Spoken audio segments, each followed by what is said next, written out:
요한계시록의 타임라인은 교회 시대를 갈무리하는 7교회의 특징들을 보여주고 시작됩니다. 사도시대의 에베소 교회부터 순서대로 우리가 현재 속해 있는 라오디케아 교회까지 7교회의 역사를 보여줍니다. 또 7교회의 특징들은 모든 교회 시대에 적용되는 교훈이 되기도 합니다. 에베소 교회와 스무나 교회 시대가 지나가면 로마의 콘스탄틴에 의해 기독교가 공인되고 세상과 타협하는 포가모 교회가 등장하게 됩니다.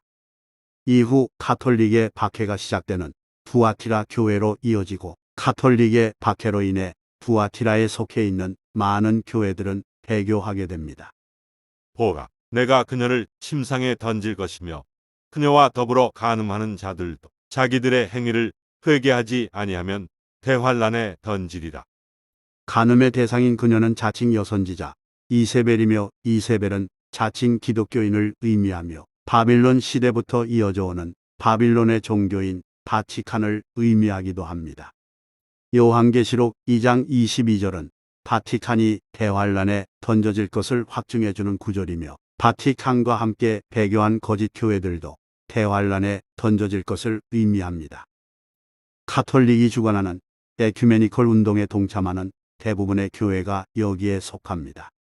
중세 암흑 시대인 두아티라 교회를 지나 4대 교회 시대에 이르게 되면 교황이 왕으로 군림하게 되고 종교 재판으로 많은 기독교인들이 죽어 나가게 됩니다. 빅토르 위고에 따르면 종교 재판으로 순교한 기독교인의 수는 500만 명으로 당시 전 세계 인구의 수가 약 3억임을 생각해 보면 실로 엄청나게 많은 기독교인들이 죽어나가게 됩니다. 대환란전 회개를 표명하는 말씀이 두아티라에게 주어졌다면 재림을 암시하는 말씀은 4대 교회에 주어집니다. 그러므로 내가 어떻게 받았으며 또 어떻게 들었는지 기억하고 굳게 지키어 회개하라. 만일 내가 깨어있지 아니하면 내가 도둑같이 내게 임하리니 어느 때에 너에게 올 것인지 내가 알지 못하리라. 이렇게 이 두 교회는 배교와 순교를 통해 대환란에 들어가는 거짓 교회의 모형을 보여주기도 합니다. 기독교 부흥시대인 필라델피아 교회를 지나면 우리들이 속해 있는 라오디케아 교회 시대에 이르게 됩니다. 라오디케아의 뜻은 시민의 권리로 인권이 존중되는 지금의 사회를 말해주고 있습니다. 이 교회의 특징은 예수님이 교회 안이 아닌 문 밖에 서 있다는 것입니다. 보라, 내가 문 앞에 서서 두드리노라.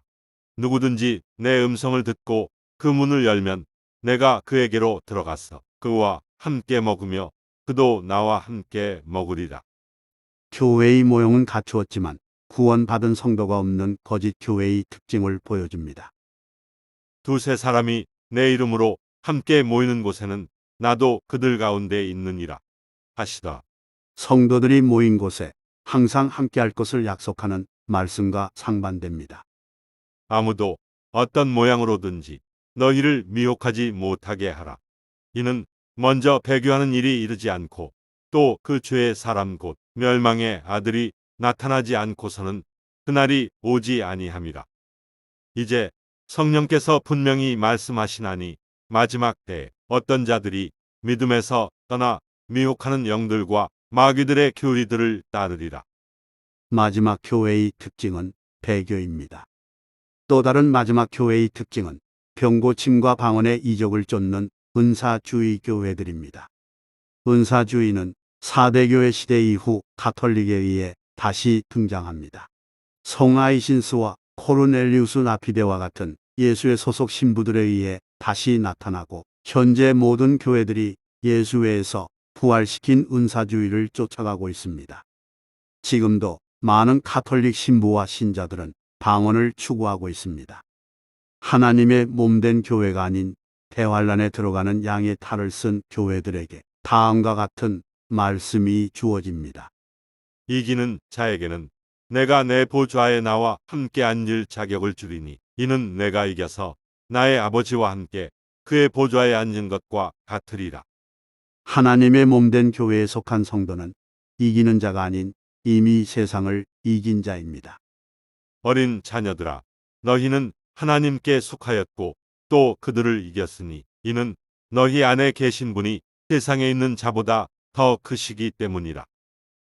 이렇게 계시록은 이전에 있을 일들을 요한에게 보여주고 대환란 전 성도들이 휴고되는 시점으로 요한은 옮겨집니다.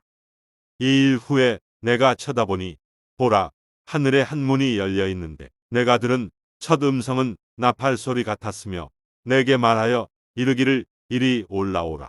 내가 이후에 마땅히 일어나야 할 일들을 내게 보여주리라 하더라. 하늘에 한 문이 열렸다는 것은 하늘에 있는 성전의 문 앞으로 직결할 것을 뜻합니다. 은으로 나팔 2개를 만들되 한 덩어리를 가지고 만들지니 지폐를 소집할 때와 진영을 이동시킬 때 사용할지니라. 그들이 두 나팔을 불면 온 지폐는 회중의 성막문에서 4개로 모일지니라. 이 소집 나팔은 제사장들만 불 수 있는 특권으로 이 나팔 소리는 예수님으로부터 나오게 될 것입니다.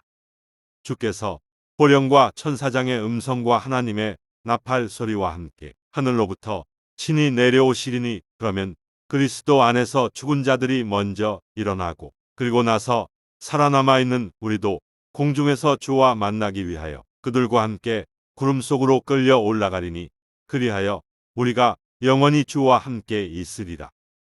계시록에 나오는 7 나팔은 천사들이 불게 될 나팔로 소집을 위한 나팔이 아님을 알 수 있습니다. 사도 요한은 교회의 모형으로 성도들은 요한이 경험했던 것과 같은 경험을 하게 될 것입니다. 나팔 소리가 있고 이리 올라오라는 목소리를 들은 이후 순식간에 변화되어서 올라가게 됩니다. 세상 사람들에게 나팔 소리나 주의 호령하는 목소리는 천둥 소리로 들리게 될 것입니다.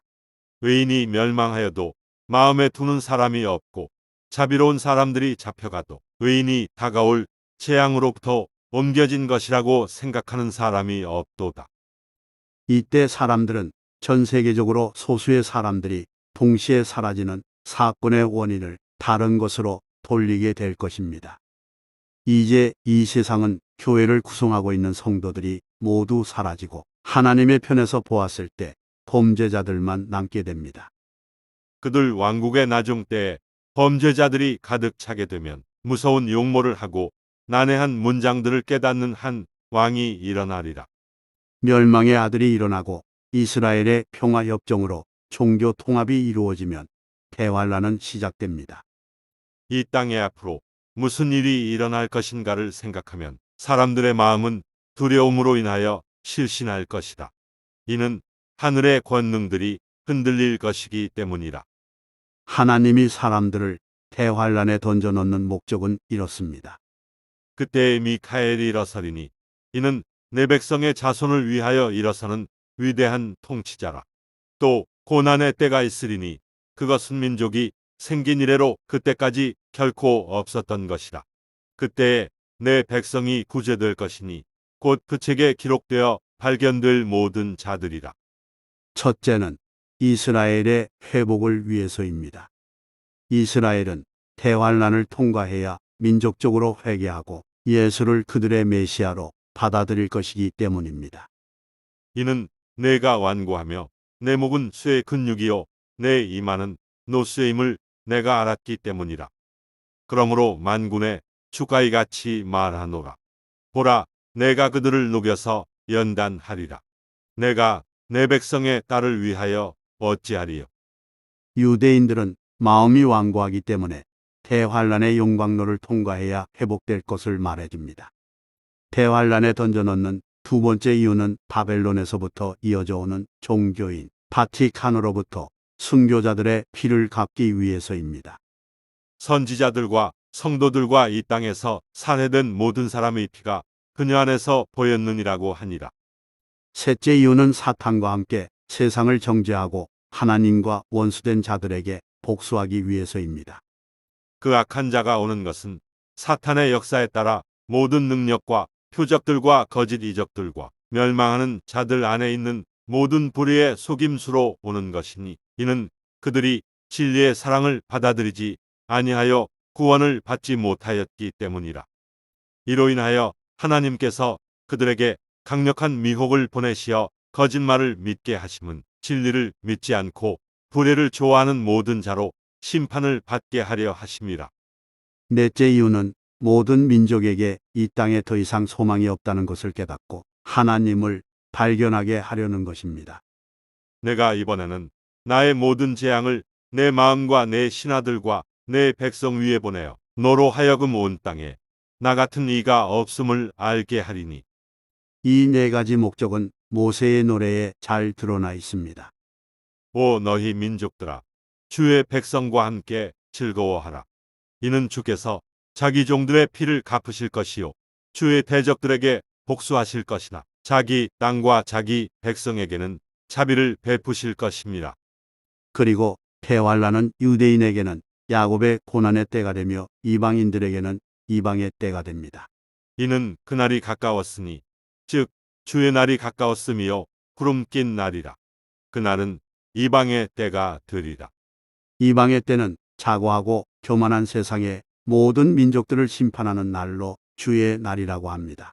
이는 만군의 주의 날이 교만하고 거만한 모든 자들 위에와 자고한 자들 위에 임하여 그들을 낮추실 것임이니 주의 날이 모든 이방 위에 가까우니 내가 행했던 대로 내게 행해지리라. 내 보응이 내 자신의 머리로 돌아가리라. 또 주의 날은 혼인 잔치에 비유해서 왕의 종들이 이방 손님들을 초대하는 날이 되기도 합니다. 주 하나님의 면전에서 잠잠하라. 이는 주의 날이 가까우며 이는 주가 한 희생을 예비하고 그가 그의 손님들을 청하였습니다. 이제 계시록의 타임라인을 살펴보겠습니다. 대환란의 기간은 정확히 7년 동안 진행됩니다.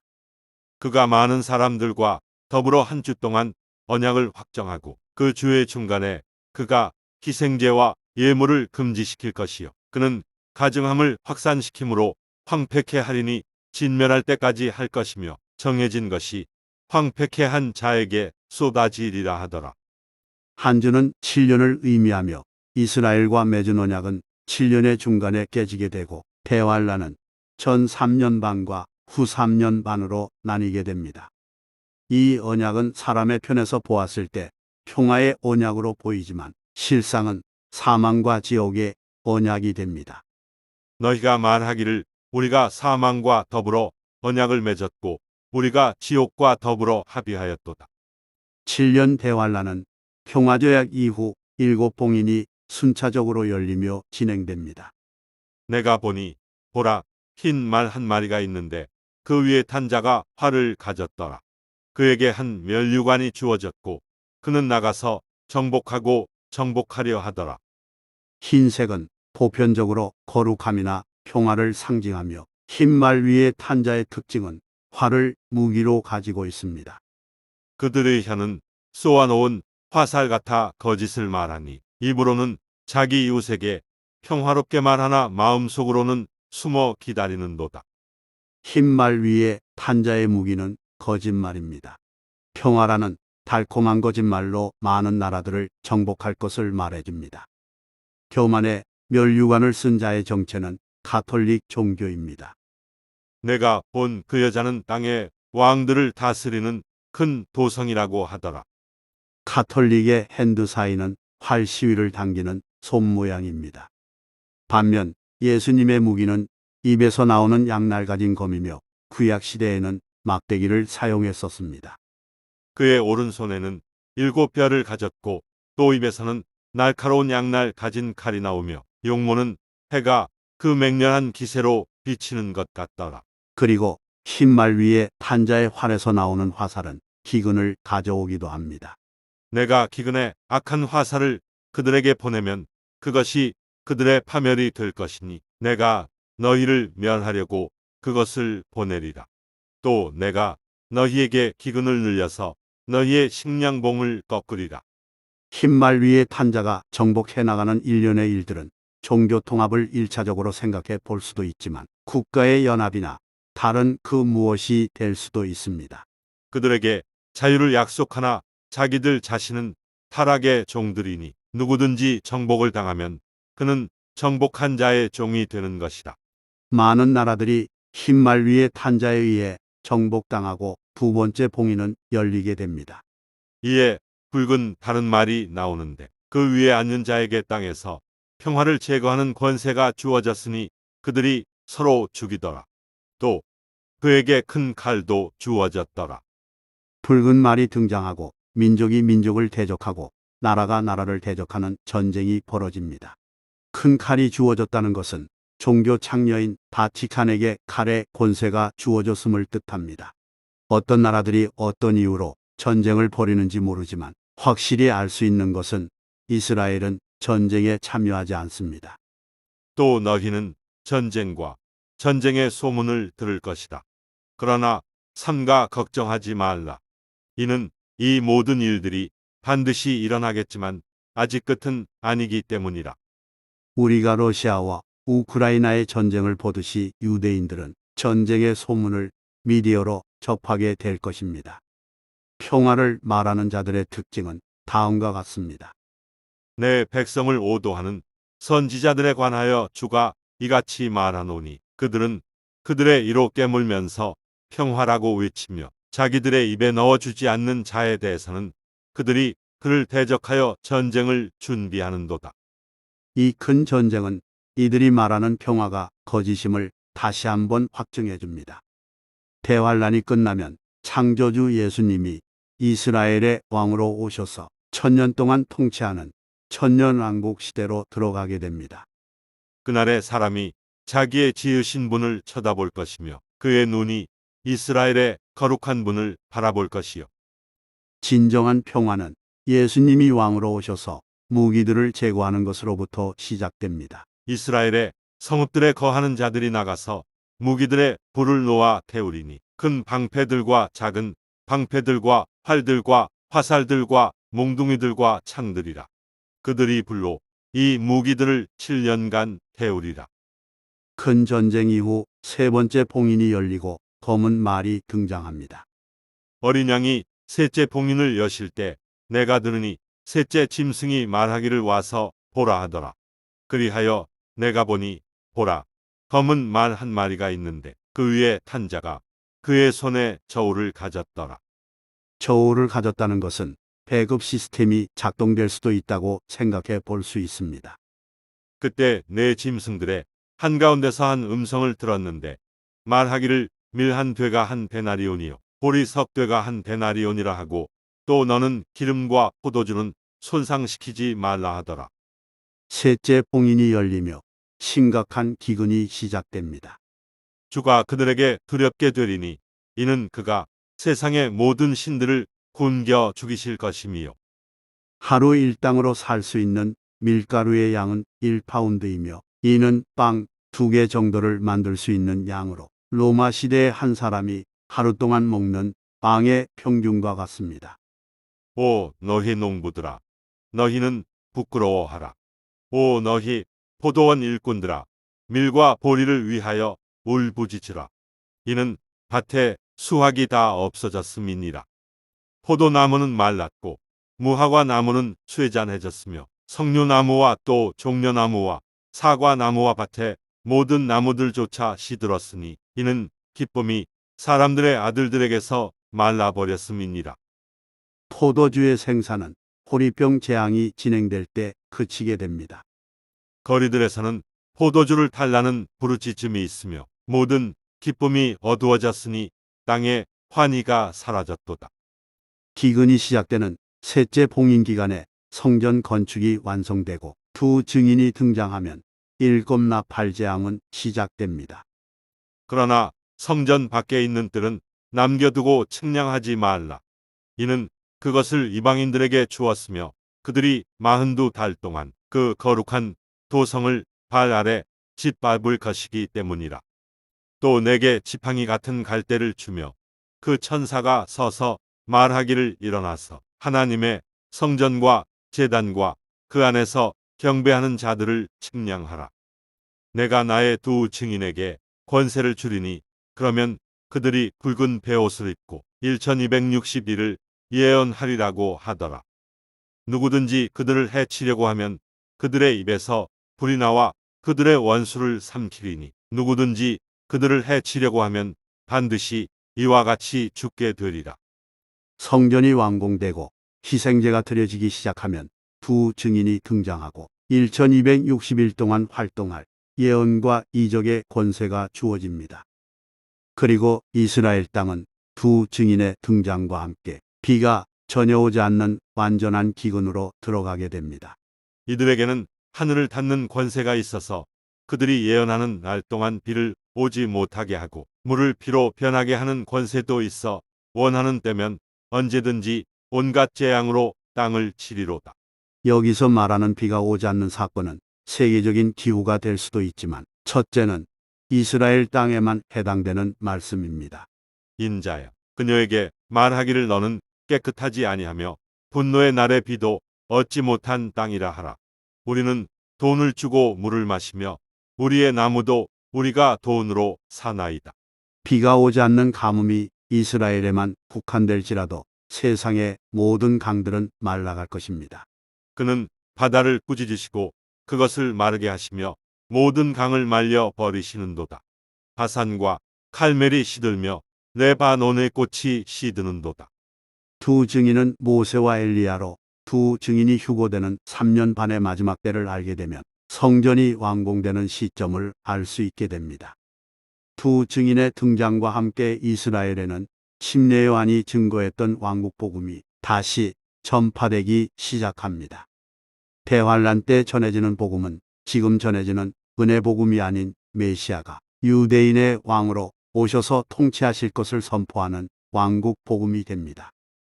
예수께서 온 갈릴리에 두루 다니시며 그들의 회당에서 가르치시고 또 왕국 복음을 전파하시며 백성 가운데 모든 질병과 모든 허약함을 고쳐 주시더라.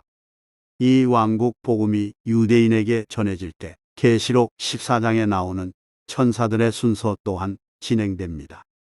또 내가 보니 다른 천사가 하늘 한가운데로 날아가는데 그가 땅에 사는 자들과 모든 민족과 족속과 언어와 백성에게 전할 영원한 복음을 가지고 계시록 14장에 나오는 천사들의 순서 역시 나팔제왕과 호리병제왕과 같이 순차적으로 진행된다는 것을 알 수 있게 셋째 천사라고 명시되어 있습니다. 이렇게 왕국 복음이 전파되며 나팔제왕은 시작됩니다. 첫째 천사가 나팔을 부니 피가 섞인 우박과 불이 따르더라. 그것들이 땅에 쏟아지니 나무의 3분의 1이 타버리고 모든 푸른 풀도 타버리더라. 나팔제왕의 목적은 이스라엘 사람들에게 경고를 주기 위한 것입니다. 내가 또한 너희 위에 파수꾼들을 세우고 말하기를 나팔 소리에 귀 기울이라 하였으나 그들이 말하기를 우리는 귀 기울이지 않겠노라 하였느니라. 그가 나팔 소리를 듣고 경고를 받아들이지 아니하면 그의 피는 그의 머리로 돌아갈 것이나 그 경고를 받아들이는 자는 그의 생명을 구할 것이다. 이 나팔제왕은 주로 이스라엘 땅에 나타나게 되지만 유대인들이 전 세계로 흩어진 이후에는 세계적인 재앙으로 변하게 됩니다. 그리고 이러한 각각의 재앙들에는 하나님이 제시하는 타당한 이유들이 있게 됩니다. 심판이 이르게 될 때 주께서는 적절하게 이유를 제시하시리니 그는 동풍이 부는 날에 거친 바람을 제거하시는도다. 피 섞인 우박과 불이 따르는 것은 세 가지 원인으로 피는 유대인들의 피 흘림 때문이고 우박은 성전과 관련되며 불은 이스라엘의 죄악 때문입니다. 또 내가 보니 그 여자가 성도들의 피와 예수의 순교자들의 피에 취하였더라. 그러므로 내가 그녀를 보고 크게 의아해하며 놀랐노라. 그 여자는 금잔을 들고 자주색과 주홍색 옷을 입은 종교 창녀이며 대환란 기간 두 증인에 의해 회심한 유대인들은 종교 창녀로 인해 순교하게 됩니다. 이는 내가 영속하는 증오를 가졌고 그들의 재난의 때에 그들의 죄악이 마지막에 이르렀을 때에 칼의 힘으로 이스라엘 자손의 피를 흘렸기 때문이라. 주 하나님이 말하노라. 그러므로 내가 살아있는 한 너를 피해 예비하리니 피가 너를 쫓으리라. 내가 피를 미워하지 아니하였으니 피가 너를 쫓으리라. 우박은 마지막 재앙인 30kg의 우박이 떨어지는 것과 관련되어 있습니다. 이 부분은 뒤에 설명드리겠습니다. 불로 나무 3분의 1이 타는 원인은 다음과 같습니다. 이는 악행이 불같이 타기 때문이라. 그것이 찔레와 가시를 삼킬 것이요 빽빽한 숲에 불을 붙일 것이니 그것들이 연기가 올라감같이 올라가리라. 첫째 나팔 재앙의 가장 큰 목적은 유대인들을 이스라엘 땅에서 내보내려는 것입니다. 또한 만일 내가 그 땅에 전염병을 보내고 피로 내 진노를 그 위에 부어 사람과 짐승을 그 땅으로부터 끊으려고 한다면 비록 노아와 다니엘과 욥이 그 땅에 있다 할지라도 내가 살아있는 한 그들은 아들이나 딸도 구해내지 못하고 그들의 의로 말미암아 자신들의 혼들만 구해내리라. 주 하나님이 말하노라. 이 구절은 대환란기에 회심한 유대인들이 가족과 친척과 친구들 또한 믿지 못하는 아주 어려운 때가 됨을 설명해 줍니다. 그러나 이 모든 일이 있기 전에 내 이름으로 인하여 그들이 너희에게 손을 대어 박해하리니 회당과 감옥에 넘겨주며 왕들과 집권자들 앞에 끌고 가리라. 너희는 부모와 형제와 친척과 친구들에 의해서 배반당할 것이며 그들은 너희 가운데 몇 사람을 죽이리라. 또 너희는 내 이름으로 인하여 모든 사람에게 미움을 받으리라. 그러나 너희의 머리카락 하나도 결코 손상되지 아니하리라. 이 첫 번째 나팔 재앙은 회심한 유대인들이 하나둘씩 이스라엘 땅을 떠나는 계기가 될 것입니다. 너희는 떠나라. 너희는 떠나라. 너희는 거기서 나가서 부정한 것을 만지지 말라. 너희는 그녀 가운데서 나가라. 주의 기명들을 매는 너희는 정결케 되라. 이렇게 유대 땅을 떠나는 유대인들은 두 가지 부류로 나뉘게 됩니다. 전 세계로 흩어지는 유대인들과 페트라에서 보호를 받는 유대인들 두 부류가 됩니다. 그날에 이스라엘의 남은 자들과 야곱의 집에서 도피한 자들은 더 이상 자기들을 친자에게 의탁하지 아니하고 참으로 주 곧 이스라엘의 거룩한 분께 의탁하리라. 이스라엘의 남은 자들은 전 세계에 흩어져 끝까지 견뎌야 구원을 받는 이스라엘 14만 4천을 의미하며 야곱의 집에서 도피한 자들은 페트라에서 보호를 받는 유대인들을 의미합니다. 또 전 세계에 흩어지는 유대인들은 이방인들에게 왕국 복음을 전하는 파수꾼으로도 묘사됩니다. 보라, 그들의 용감한 자들이 밖에서 부르짖으며 화평의 대사들이 비통하게 울리라. 내 파수꾼들이 목소리를 높이고 목소리를 합하여 그들이 노래하리니 이는 주께서 시온을 다시 데려오실 때 그들이 눈을 마주 볼 것입니다. 또 이스라엘의 남은 자들은 포도밭의 포도로도 묘사됩니다. 그날에 너희는 그녀에게 노래하기를 붉은 포도주의 포도원이라 하라. 그래도 거기에는 아직 주울 만한 포도들이 남아 있으리니 마치 올리브 나무를 흔들 때 가장 높은 큰 가지의 꼭대기에 두세 개의 열매가 남은 것 같고 가장 많이 열린 가지에 너댓개 남은 것과 같으리라. 이스라엘의 주 하나님이 말하노라. 그때 땅의 한가운데서는 백성 중에 그러한 일이 있게 되리니 마치 올리브 나무가 흔들림 같을 것이요 포도 수확이 끝난 뒤 포도를 줍는 것 같으리로다. 또 이스라엘의 남은 자들은 나시린으로도 묘사되며 사자로도 묘사됩니다. 첫 번째 나팔 재앙 이후 두 번째 나팔 재앙은 대환란 전 3년반의 후반부에 나타나게 됩니다. 둘째 천사가 나팔을 부니 거대한 산이 불에 타서 바다로 던져지는 것 같더니 바다의 3분의 1이 피가 되더라. 또 바다에 있는 생명을 가진 피조물들 3분의 1이 죽고 배들의 3분의 1이 파괴되더라. 불에 타는 거대한 산은 바빌론 종교를 상징하는 것으로 보여집니다. 지혜 있는 생각이 여기 있으니 일곱 머리는 그 여자가 앉은 일곱 산이요. 바빌론 종교의 역사는 일곱 산으로 구분됩니다. 바빌론 종교는 바빌론에서부터 시작되어 이집트, 아시리아, 메데 페르시아, 그리스, 로마로 이어져 오고 대환란 전 3년반 기간 동안에는 세계인들의 종교가 됩니다. 또 일곱 산은 유대인들의 반역의 장소인 산당을 의미하기도 합니다. 인자야, 내 얼굴을 세일산에 대적하여 두고 그것에 대하여 예언하여 말하라. 너희 이스라엘의 산들아, 주 하나님의 말씀을 들으라. 주 하나님이 산들과 작은 산들과 강들과 골짜기들에게 이같이 말하노라. 보라, 나 곧 내가 칼을 너희 위에 가져와서 너희의 산당들을 멸하리라. 계시록에서 바다에 던져지는 것은 두 가지로 불에 타는 거대한 산 같은 것과 맷돌 같은 것입니다.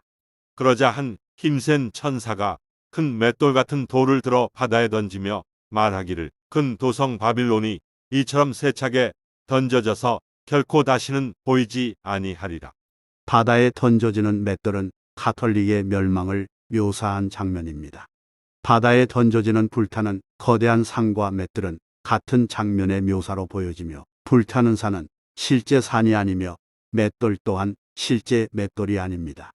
무엇과 같은 표현의 쓰임으로 실제의 모습이 아닌 불타는 산처럼 보이고 맷돌처럼 보이는 광경의 묘사입니다. 맷돌 같이 생긴 것이 불에 타면 산처럼 보일 수도 있습니다. 이 맷돌은 가톨릭이 묘사되어 있는 이사야 47장에 어떤 용도로 쓰이게 되는지 나타나 있습니다. 맷돌을 가져다가 곡식을 갈며 머리카락을 덮지 말고 다리를 걷고 허벅지를 드러내어 강들을 건너라. 내 벌거벗음이 드러나며 정녕 내 수치가 보이리라. 내가 복수하리니 내가 너를 사람으로 대하지 아니하리라. 곡식은 유대인들을 의미하며 유대인들을 가루로 만드는데 사람으로 여기지 않을 자의 맷돌이 사용됩니다. 이것은 유대인에게 혼의 괴로움이나 고난이 닥치게 될 것을 말해줍니다. 가루는 빵을 만들기 위한 재료로 화덕에 넣어질 것을 상징하기도 합니다. 만드는 곡식은 부순하니 이는 그가 늘 타작만 하지는 않을 것이요 그것을 수레바퀴로 부수지 아니하며 기병들로도 그것을 부수지 않음이라. 여기에 언급된 맷돌이나 수레바퀴는 병거를 뜻합니다. 회양은 타작하는 도구로 타작하지 않으며 커민 위에 수레바퀴를 굴리지 아니하니 회양은 막대기로 떨고 커민은 몽둥이로 떨며. 여기서 타작이라는 용어는 민족들을 치거나 멸망시킬 때 주로 사용하는 용어입니다. 커민은 막대기로만 쳐도 쉽게 떨어져 나가는 특성이 있기 때문에 커민의 타작 도구는 주로 막대기가 사용되어 왔습니다. 회양은 블랙 커민의 다른 이름이고, 커민은 이란이 원산지인 향신료를 뜻하며 이 두 씨앗은 중동에서 자라는 향신료를 상징합니다. 회양과 커민을 수레바퀴로 타작하지 않는다는 것은 중동 사람들은 바퀴로 타작하지 않는다는 뜻이 됩니다. 이는 에돔, 모압, 암몬의 자손들이 적그리스도의 손에서 피할 수 있는 이유가 됩니다. 그러나 이들 곧 에돔과 모압 그리고 암몬 자손의 우두머리는 그의 손에서 피하리라. 중동 사람들은 과거 하나님의 막대기와 몽둥이로 타작되어 왔습니다. 유대인들은 맷돌에 의해 가루가 될 것이고, 바퀴로 타작되는 것은 다음과 같습니다. 현명한 왕은 악인들을 흩으며 그들 위에 바퀴를 굴리느니라. 바퀴로 타작되는 대상은 대환란에 들어가는 악인들이 됩니다. 앞에 언급된 맷돌, 막대기, 몽둥이, 바퀴는 각기 다른 종류의 병거를 의미합니다. 수레 바퀴처럼 보이는 이 바퀴는 에스겔서에 나오는 생물 바퀴의 특성을 가지고 있는 병거를 뜻하는 것으로 보입니다. 맷돌은 가톨릭에 의해 사용되는 병거이고, 바퀴는 적그리스도에 의해 사용되는 병거로 생각됩니다. 맷돌과 바퀴는 생김새는 비슷하지만 다른 종류로 맷돌은 사람에 의해 작동되며 바퀴는 사탄에 의해 작동될 것으로 생각됩니다. 맷돌, 수레 바퀴, 생물 바퀴는 그 생김새나 모양이 매우 흡사합니다. 우리는 에스겔에서 계시록과 유사한 점을 몇 개 찾아볼 수 있습니다. 에스겔서의 시작은 그룹의 생김새를 어느 책보다 자세히 묘사하며 시작됩니다. 계시록 또한 대환란이 시작되는 장에서 그룹의 모습을 보여주며 시작됩니다. 또 하나님은 사도 요한과 같이 에스겔 선지자에게도 책을 먹도록 지시를 내립니다. 내게 말씀하시기를, 인자야, 내가 내게 주는 이 두루마리를 내 배로 먹게 하고 내 창자를 채우라 하시기에 내가 그것을 먹었더니 그것이 내 입에 꿀처럼 달더라. 에스겔서가 꿀처럼 달게 되는 이유는 신약을 믿지 않는 유대인들이 대환란의 재앙들이 임했을 때 에스겔서를 통해 지침을 얻기 때문이라 생각됩니다. 에스겔서는 어느 책보다 알게 되리라는 말씀들이 많이 사용됩니다. 이제 에스겔서에 나오는 바퀴의 모습을 잠시 살펴보면 성경에 묘사된 하나님의 창조물 중 유일하게 중력의 영향을 받지 않는 생물이 바퀴입니다. 또 바퀴는 사방에 눈들이 달려 있어 원하는 곳이면 어느 방향이든 날아갈 수 있습니다. 바퀴는 등불이 타듯이 빛이 감싸고 있으며 전자기적인 속성이 있어 위아래로 오르락내리락하는 번개가 비치는 모습입니다. 생물들의 모습을 보면 그들의 생김새는 숯불이 타는 것과 등들의 생김새 같으며 그 불이 그 생물들 사이에서 오르락내리락 하더라. 그 불은 빛나며 그 불에서는 번개가 나오더라. 그룹과 바퀴의 움직이는 속도는 번개의 성광처럼 빠르게 움직입니다. 그 생물들이 달려갔다가 돌아오는 것이 번개의 섬광이 나타남 같더라. 실제 낙뢰의 속도는 공기질에 따라 다르지만 초당 6만 미터/세크로 알려져 있습니다. 소리의 속도인 마하로 계산하면 170마하 정도의 속도가 됩니다. 이는 사탄이 이동하는 속도와도 같습니다. 주께서 그들에게 말씀하시기를 사탄이 하늘에서 번개처럼 떨어지는 것을 내가 보았노라. 지구상의 미확인 물체로 알려진 UFO는 그룹의 바퀴와 유사성이 매우 많은 것을 볼 수 있습니다. 우리는 UFO의 최고속이 얼마나 나오는지 모르지만 지금 보시는 UFO의 속도는 마하 10으로 번개의 섬광처럼 빠릅니다. 사람들이 만든 비행기는 새를 모방해서 만들고 헬리콥터는 잠자리를 모방해서 만들었습니다. 이와 비슷하게 마귀들은 바퀴를 모방해서 에바와 두루마리처럼 보이는 것을 만들었을 것이라 생각하고 있습니다. 이같이 바퀴는 마귀가 공중의 권세자로 불리는 이유를 간접적으로 우리에게 보여줍니다. 전에는 너희가 그것들 가운데서 이 세상의 풍조를 따르고 공중 권세의 통치자 곧 지금 불순종의 자녀들 안에서 역사하는 영을 따라 행하였으니 바퀴가 가진 전기의 속성 또한 사탄이 전기를 오래 전부터 능숙하게 다룰 수 있는 원동력이 되었을 것이라 생각됩니다. 피라미드가 전기 발전기일 것이다라는 소견은 여러 곳에서 나오고 있습니다. 불타는 거대한 산 같기도 하고 맷돌 같은 물체가 바다에 던져지는 사건으로 바다 생물 3분의 1이 죽고 배 3분의 1이 파괴됩니다. 바빌론이 던져져 바다의 3분의 1이 파괴되는 곳은 지중해입니다. 그녀와 더불어 행음하고 즐기며 살던 땅의 왕들이 그녀가 불에 타는 연기를 볼 때 그녀로 인하여 울며 애곡하리니 내가 그 짐승에게서 본 열불은 그 창년을 증오하며 그녀를 패망시키고 벌거벗기며 그녀의 살을 먹고 그녀를 불로 태우리라. 10명의 통치자는 바빌론을 멸망시키고 교황의 살을 먹고 교황을 불태워 죽이게 됩니다. 열왕이 시긴을 하는 것으로 보아 이들은 사탄주의자로 보여집니다. 또 바빌론의 멸망은 천사들의 순서에서 두 번째 천사의 외침과 연결됩니다. 또 다른 천사가 뒤따라가며 말하기를 큰 도성 바빌론이 무너졌도다 무너졌도다. 이는 그녀가 모든 민족들에게 그녀의 음행으로 인한 진노의 포도주를 마시게 하였음이로다라고 하더라. 바티칸의 멸망은 열왕이 왕들로서 활동할 권세를 받은 이후 일어나는 사건입니다. 또 내가 본 그 열불은 열왕이라. 아직 왕국을 받지는 못하였으나 그 짐승과 더불어 1시간 동안 왕들로서의 권세를 받으리라. 열왕이 권세를 받는 1시간의 기간은 현재 해석되지 않은 기간으로 보통 주석가들은 짧은 기간 동안 권세를 받을 것이라 해석하고 있습니다. 열왕은 바티칸을 무너뜨린 후 열왕의 능력과 권세를 적그리스도에게 넘기게 됩니다. 이들이 한 생각을 가지고 자기들의 권세와 능력을 그 짐승에게 넘겨주리라. 그리고 열왕은 자신들의 나라까지 적그리스도에게 넘겨주게 됩니다. 이는 하나님께서 자신의 뜻을 이루시려고 그들의 마음을 일치시켜 그들의 왕국을 그 짐승에게 주도록 하셨음이니 하나님의 말씀이 이루어질 때까지니라. 날마다 드리는 희생제가 폐지되고 멸망케 하는 가증한 것이 세워질 때부터 1290일이 될 것이니라. 멸망의 아들은 대환란이 시작되고 1230일이 되었을 때 세움을 받게 됩니다. 세움을 받은 이후 30일이 차면 전 3년 반은 끝나게 되고 이 기간에 해군 병력들이 멸망의 아들을 대적하러 오는 지중해 전쟁이 한 번 있게 됩니다. 이는 키팀의 배들이 그를 대적하러 올 것입니다.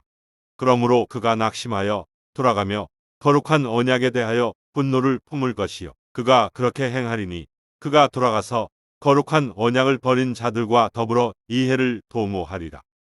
이 사건 이후 대환란 후 3년 반은 시작되며 멸망의 아들은 죽었다가 다시 살아나며 적그리스도로 변모하게 됩니다. 또 내가 보니 그의 머리들 가운데 하나가 상처를 입어 죽게 된 것 같았으나 그의 치명적인 상처가 나으니 온 세상이 기히 여겨 그 짐승을 따르더라. 멸망의 아들이 죽었다가 다시 살아날 때 외팔과 외눈박이 모습을 하게 되고 적그리스도의 행보를 하게 됩니다. 양떼를 버려둔 우상목자에게 화 있으리라. 칼이 그의 팔과 그의 오른 눈에 임하리니 그의 팔은 바싹 마르고 그의 오른 눈은 완전히 어둡게 되리라. 죽었다 다시 살아난 적그리스도는 이스라엘과 맺은 언약을 파기하고 넷째 봉인이 열리며 대환란 후 3년 반은 진행됩니다. 어린 양이 넷째 봉인을 여실 때 내가 넷째 짐승의 음성을 들었는데 말하기를 와서 보라 하더라. 이에 내가 보니 보라 창백한 말 한 마리가 있는데 그 위에 탄 자의 이름은 사망이요 지옥이 그 뒤를 따르니 그들에게 칼과 굶주림과 사망과 땅의 짐승들로 땅의 4분의 1을 죽일 권세가 주어졌더라. 첫째부터 셋째 말까지 기수가 교황이었다면 네 번째 말의 기수는 적그리스도로 바뀌게 되고 적그리스도는 용의 권세를 받게 됩니다.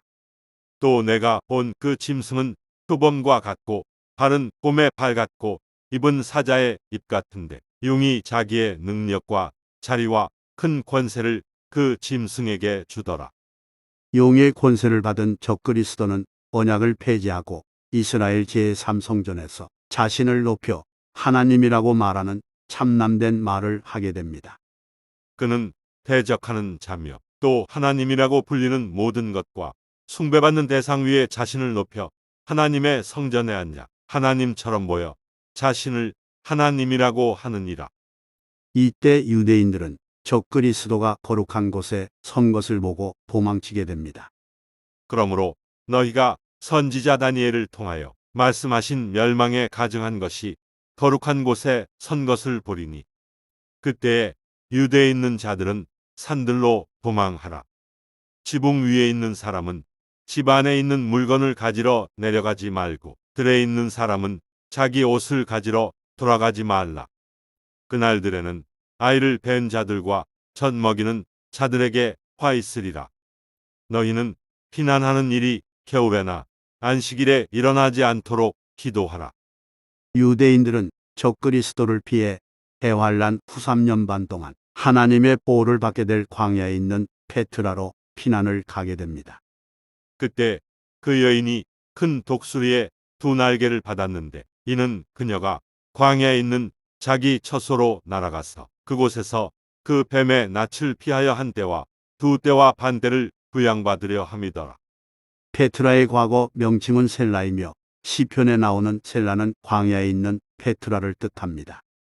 페트라에 대피하는 과정에서 많은 유대인들은 죽게 될 것으로 보입니다. 현재 타국에 살고 있는 유대인들과 본토에 정착한 유대인들의 수는 약 1,500만 명으로 유대인들은 대환란을 통과하며 500만 명 정도의 사람들만 살아남게 됩니다. 주가 말하노라. 이는 내가 너와 함께 있어 너를 구원할 것이요. 내가 너를 흩어버렸던 모든 민족들은 완전히 끝낼지라도 내가 너는 완전히 끝내지 아니할 것임이라. 그러나 내가 너를 공의로 바로잡으리니 너를 전혀 벌하지 않은 채 두지는 아니하리라. 우리의 박해자들이 하늘의 독수리들보다 빠르며 그들이 산 위로 우리를 추격해 오며 광야에서도 우리를 숨어 기다리는도다. 유대인들이 받은 독수리의 날개보다 적그리스도의 군대가 더 빠르며 적그리스도의 군대는 유대인들이 페트라로 도피할 것을 알고 숨어 기다리게 됩니다. 반면 이방인들에게는 적그리스도에게 경배하기 위한 준비들이 진행되어집니다. 적그리스도가 죽었다가 다시 살아난 이후 거짓 선지자가 등장하며 거짓 선지자는 용의 권세를 받고 적그리스도에게 경배할 것을 종용합니다.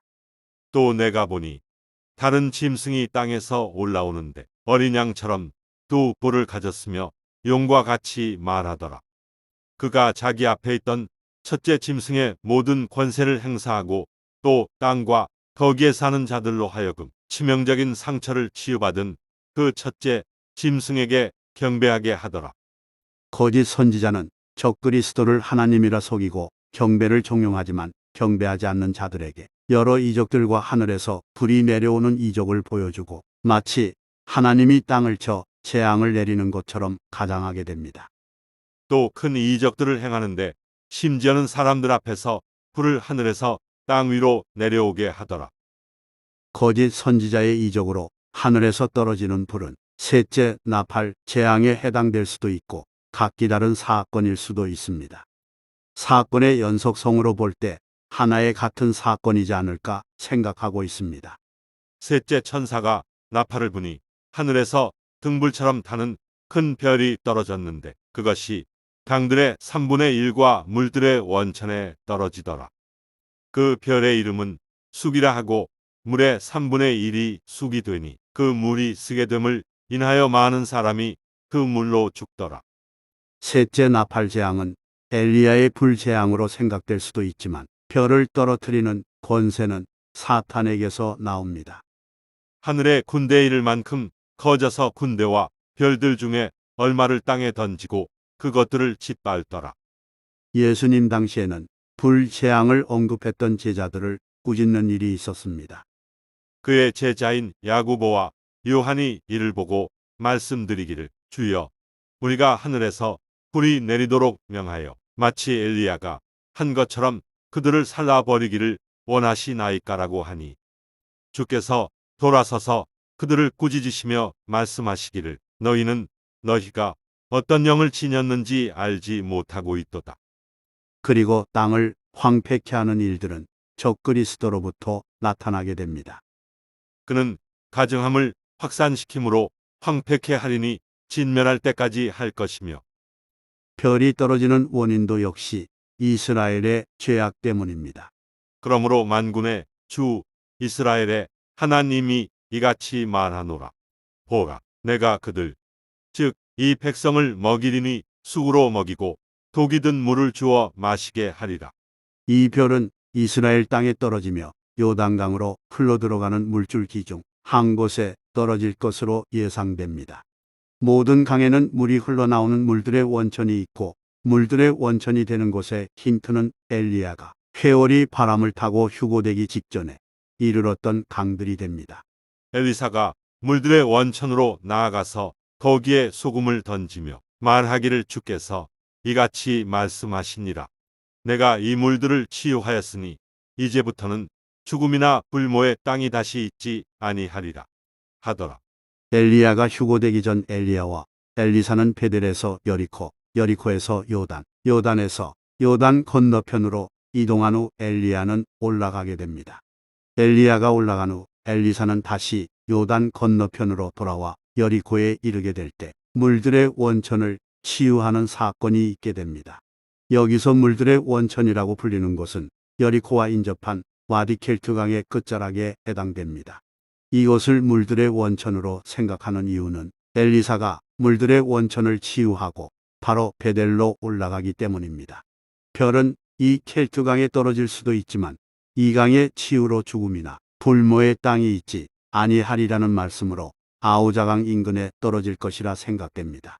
아우자강 바로 위쪽에 베델이 있으며 아우자강은 팔레스타인의 수도 라말라도시의 물 30%를 담당하고 있습니다.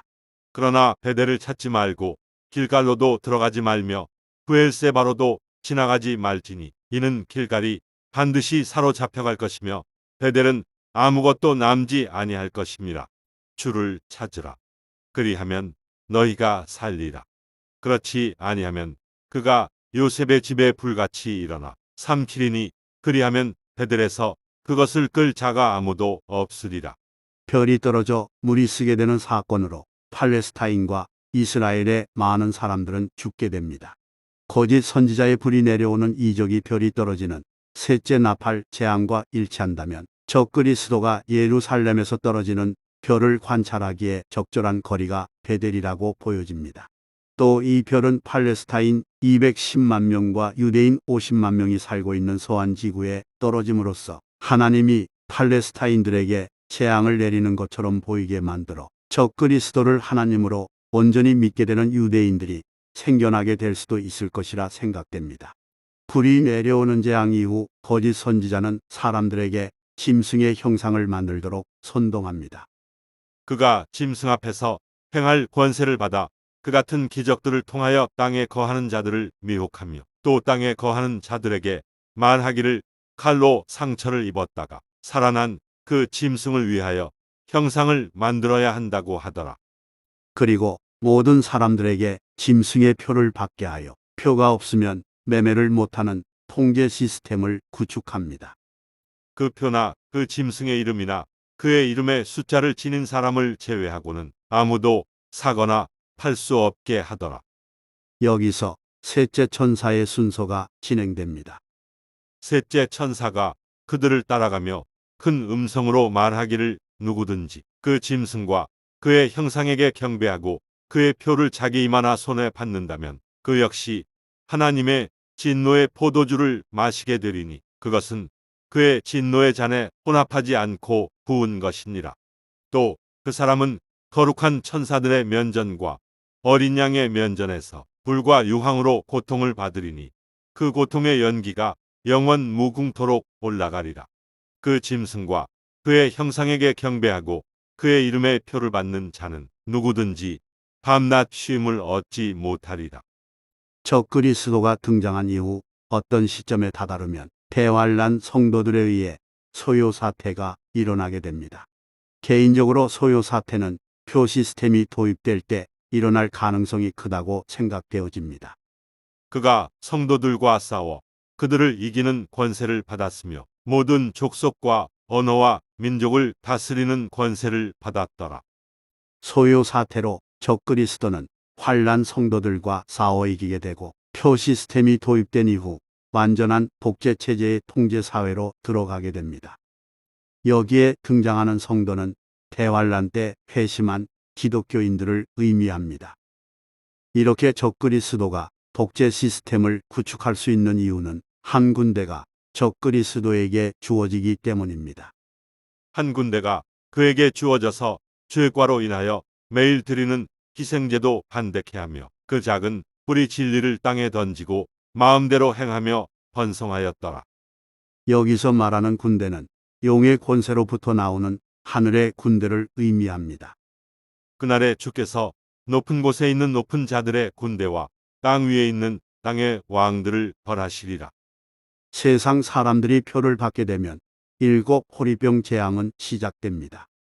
호리병 재앙은 적그리스도의 행보에 따라 나타나게 되며 첫 번째 호리병 재앙은 이렇습니다.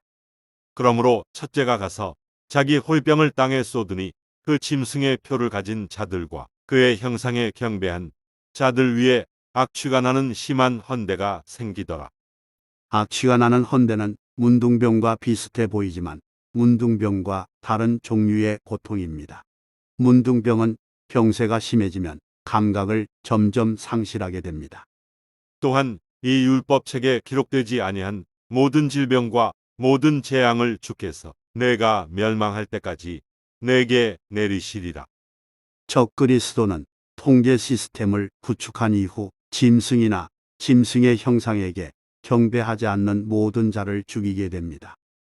세상의 기초가 놓인 이래로 죽임당한 어린 양의 생명의 책에 그들의 이름이 기록되지 못하고 땅에 사는 모든 자는 그에게 경배할 것이라.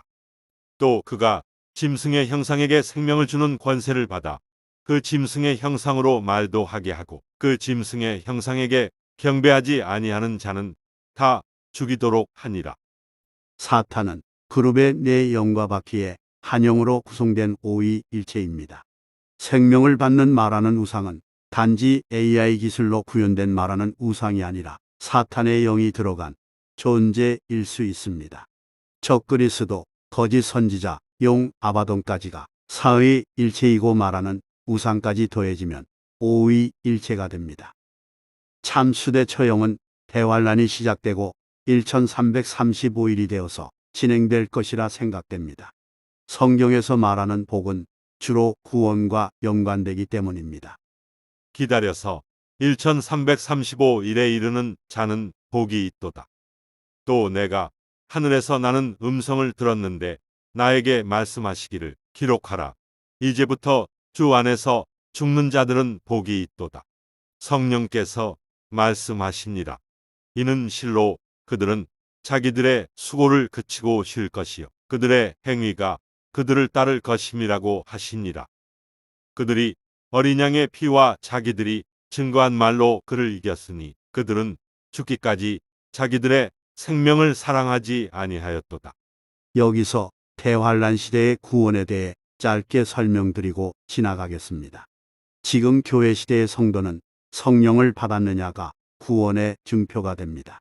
그리고 구원받은 성도는 구원받은 이후 자신의 행위에 따라 성도가 입게 될 옷을 스스로 짜나가는 과정 중에 있게 됩니다.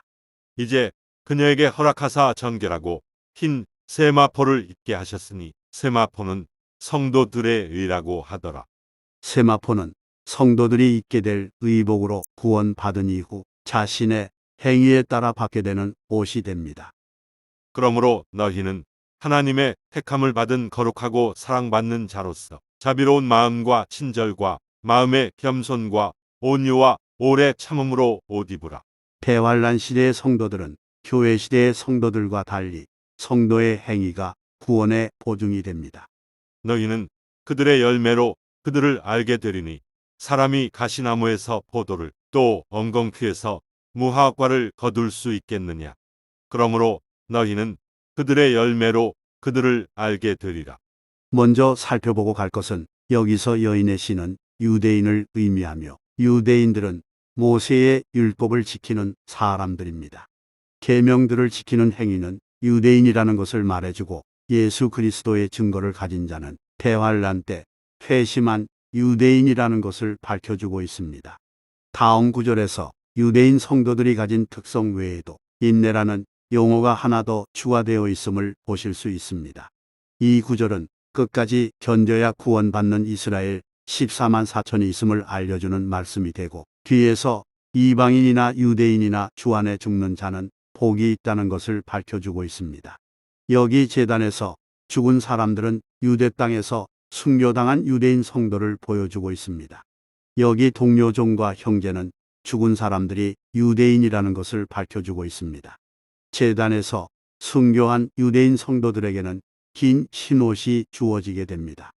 유대인 성도들에게 흰옷이 주어지는 이유는 이들이 율법의 행위를 따르는 사람들이기 때문입니다. 그러나 우리는 다 불결한 것 같고 우리의 모든 의는 더러운 걸레 같으며 또 우리는 다 잎사귀처럼 시들며 우리의 죄악들은 바람처럼 우리를 옮겨갔나이다. 율법의 행위는 더러운 옷을 입고 있는 것으로 더러운 옷을 갈아 입히기 위해 흰옷을 주게 됩니다.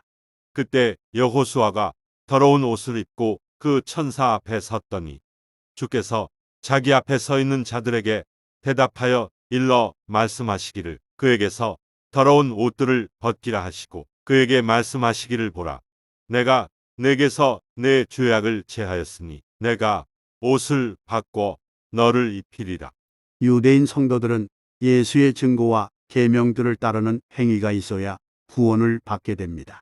이 일 후에 내가 보니 보라 모든 민족들과 족속들과 백성들과 언어들에서 온 아무도 셀 수 없는 큰 무리가 흰 옷을 입고 여기서 모든 민족들과 언어들에서 온 큰 무리는 이방의 환란 성도를 의미합니다.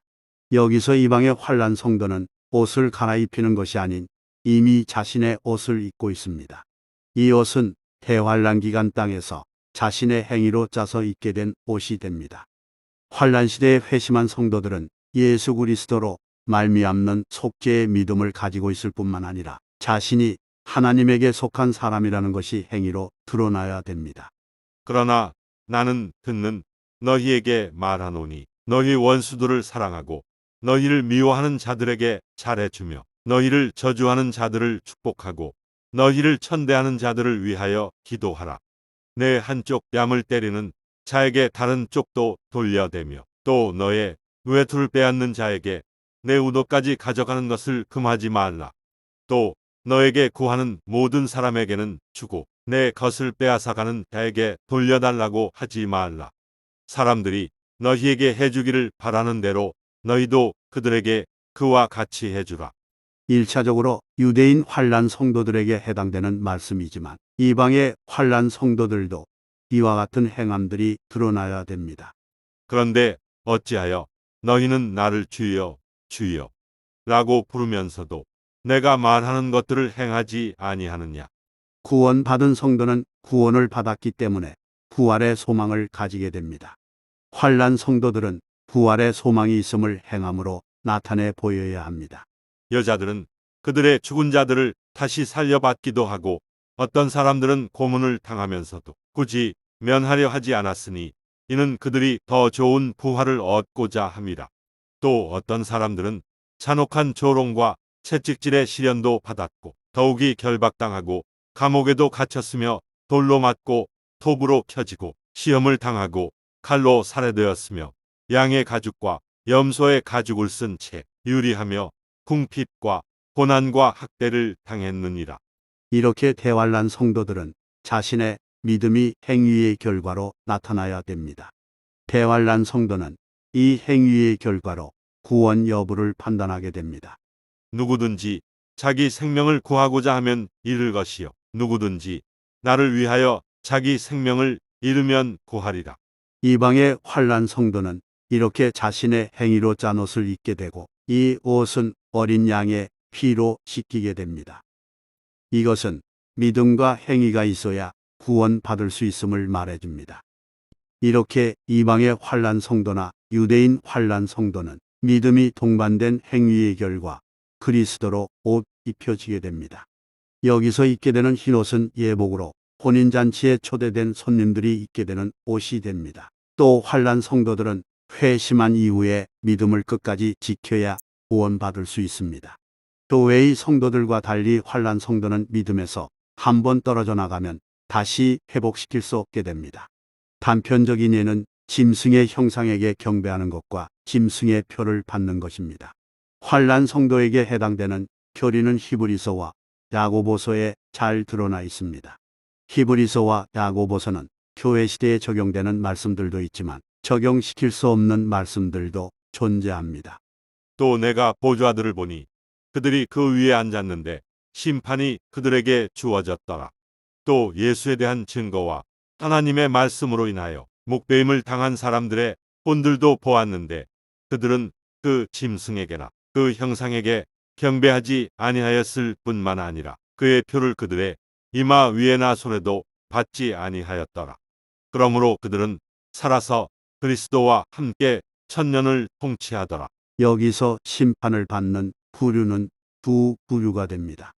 교회와 목배임을 당한 환란 성도입니다. 이 심판은 그리스도의 심판석으로 개역 성경에서 하나님의 심판대로 변개되어 번역된 부분입니다. 이는 우리 모두가 반드시 그리스도의 심판석 앞에 나아가서 선이든지 악이든지 각자 자기가 행한 것에 따라 자기 몸으로 행한 것들을 받을 것이기 때문이라.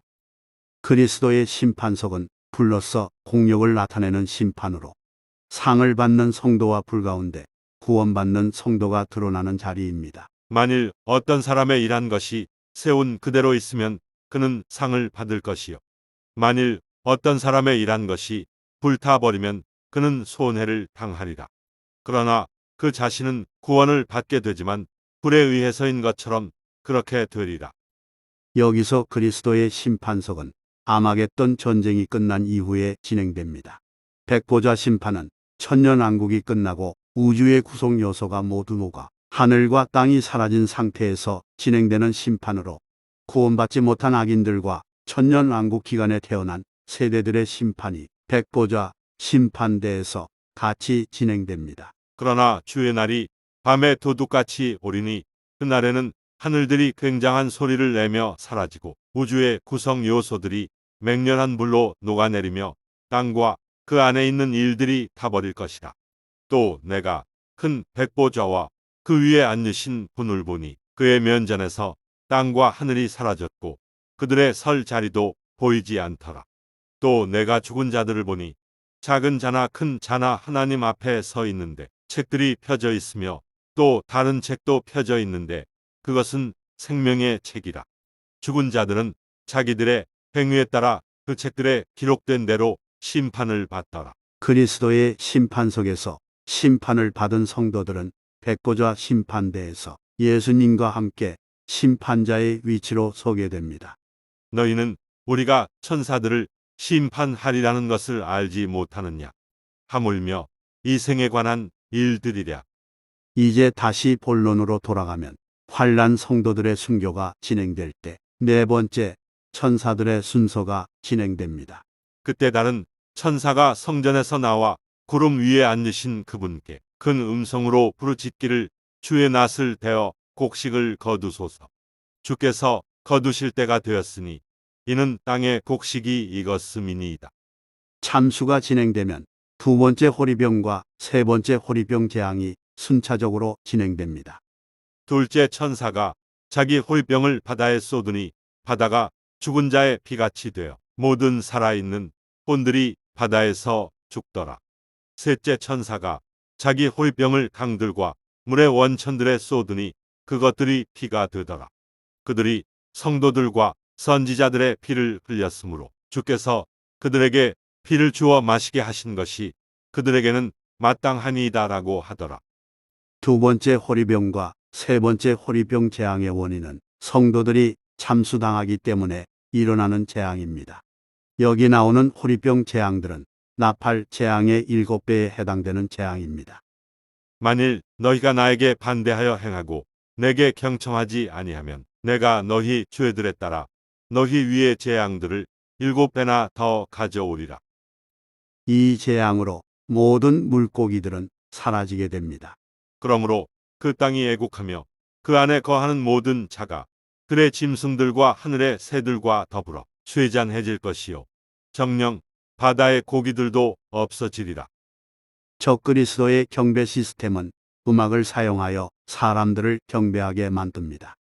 전달하는 자가 크게 외치기를 너희에게 명령하셨나니 오 백성과 민족들과 언어들아 어느 때라도 너희가 불나팔과 피리와 하프와 사베카와 솔터리와 덜시모와 모든 악기 소리를 들으면 엎드려 느부갓네살 왕이 세운 금상에게 경배하라.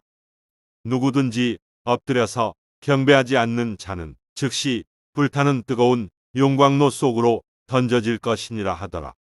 그런데 왕께서 바빌론 지방의 정사를 다스리라고 세우신 어떤 유대인들 곧 사드락과 메삭과 아벳느고라는 자들이 있는데 오 왕이여 이 사람들은 왕을 존중하지 아니하였으니 그들은 왕의 신들을 섬기지도 아니하고 왕께서 세우신 금상에도 경배하지 아니하나이다 하더라.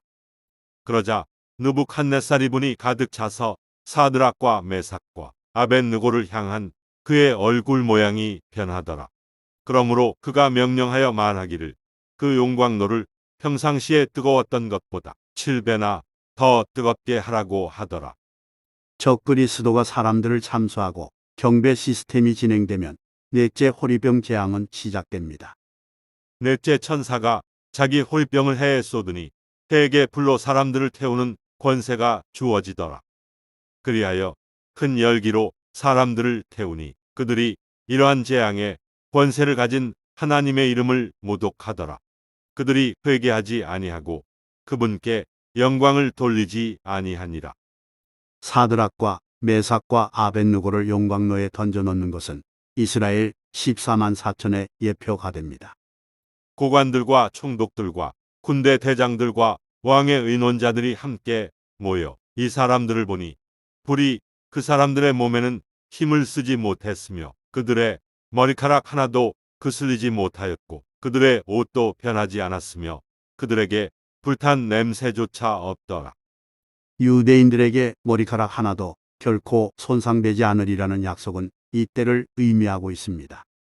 그러나 너희의 머리카락 하나도 결코 손상되지 아니하리라. 보라, 내가 너를 정련하였으나 은과 함께하지 아니하고 고난의 용광로에서 너를 택하였노라. 태양이 사람을 태우는 권세를 받는 것은 넷째 나팔 재앙의 결과로 나타나게 됩니다. 넷째 천사가 나팔을 부니 해 3분의 1과 달 3분의 1과 별들의 3분의 1이 강탈을 당하여 그것들의 3분의 1이 어두워지니 낮이 그 3분의 1 동안 비치지 못하고 또 밤도 마찬가지더라.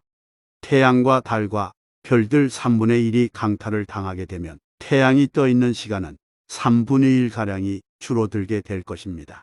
그러므로 너희에게 밤이 이르리니 너희가 환상을 보지 못할 것이며 너희에게 어두움이 오리니 너희가 점치지 못하리라. 또 해가 선지자들 위로 져서 낮이 그들 위에 어두움이 되리라. 태양이 낮에 지는 것은 현대의 우주론으로 설명이 불가능합니다. 그러나 플레도스 모델로 발상을 전환하게 되면 문제는 쉽게 풀리게 됩니다. 태양이 강탈을 당해 태양의 고도가 낮아지게 되면 지표면을 비추는 빛의 반경은 줄어들게 됩니다. 지표면을 비추는 빛의 반경이 줄어들게 되면 태양이 뜨는 시간은 늦어지게 되고 태양이 지는 시간은 빨라지게 됩니다. 태양의 고도가 낮아짐으로 인해 태양이 머리 위에 머무는 시간은 단축이 되고 태양이 가까워진 만큼 태양의 열기는 7배나 뜨겁게 느껴질 것으로 생각됩니다. 이 넷째 나팔 재앙은 하늘에서의 전쟁으로 나타나는 사건입니다. 하늘에 또 다른 이적이 나타났으니 보라, 커다란 붉은 용 한 마리가 있는데 7머리와 10뿔이 있고 그 머리들 위에는 7왕관이 있더라. 그런데 그의 고리로 하늘에 별 3분의 1을 끌어다가 땅에 던지더라. 하늘의 별은 천사를 의미하며 하나님 편에 있는 천사들과 사탄과의 큰 전쟁이 하늘의 이적을 통하여 나타나게 됩니다. 하늘에서의 전쟁은 넷째 나팔 재앙에서 시작되며 깊은 구렁이 열리기 전까지 지속됩니다. 그때 미카엘이 일어서리니 이는 내 백성의 자손을 위하여 일어서는 위대한 통치자라. 또 하늘에 전쟁이 있으니 미카엘과 그의 천사들이 용을 대항하여 싸우고 용과 그의 천사들도 싸우나 그들이 이기지 못하여 하늘에서 더 이상 있을 곳을 찾지 못하더라. 그리하여 그 큰 용이 쫓겨나니 그는 마귀라고도 하고 사탄이라고도 하는 옛뱀 곧 온 세상을 미혹하던 자라. 그가 땅으로 쫓겨나고 그의 천사들도 그와 함께 쫓겨나더라. 그러므로 너희 하늘들과 그 안에 거하는 너희는 즐거워하라. 땅과 바다에 사는 자들에게는 화 있으리라. 이는 마귀가 자기 때가 얼마 남지 않았음을 알고 크게 분노하며 너희에게로 내려갔음이라. 사탄은 깊은 구렁이 열릴 때 땅으로 쫓겨나게 됩니다. 그는 높은 데 거하는 자들을 끌어내리시며 거만한 성읍을 낮추시어 땅까지 낮추시나니 곧 흙에까지 끌어내리시는도다. 태양이 불로 태우는 권세를 받게 되면 이 땅은 완전히 황폐해집니다. 대로들이 황폐해지고 도보로 여행하는 사람이 그쳤도다. 그가 언약을 어기고 성읍들을 멸시하며 사람을 유념치 아니하는도다. 그러므로 저주가 땅을 삼켰으며 거기에 사는 자들은 황폐케 되었고 그러므로 땅의 거민들은 불탔으며 적은 수가 남았도다. 해가 뜨는 낮에는 사람들이 활동할 수 없을 것으로 생각되어집니다. 노지작물의 수확 또한 멈추게 됩니다. 음식이 우리의 목전에서 끊어진 것이 아니냐. 정령, 기쁨과 즐거움이 우리 하나님의 전으로부터 끊어지지 않았느냐. 씨가 그들의 떡덩이 아래서 썩었고 창고가 황량해졌으며 곳간이 부서졌으니 이는 곡식이 시들었기 때문이라. 오 주여, 내가 주께 부르짖으리니 이는 불이 광야의 초장들을 삼켰고 화염이 들의 모든 나무를 태웠음이니이다. 들의 짐승들도 또한 주께 부르짖으오니 이는 강물들이 말랐고 불이 광야의 초장들을 삼켰음이니이다.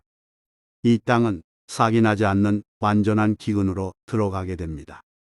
민족들의 모든 짐승 떼들이 그 땅의 한가운데 드러누울 것이요 가마우지와 해오라기는 기둥의 상인방 위에 깃들일 것이며 그것들의 목소리가 창문들에서 노래할 것이요 문지방에는 황량함이 있으리니 이는 그가 백향목으로 지은 것을 벗길 것입니다.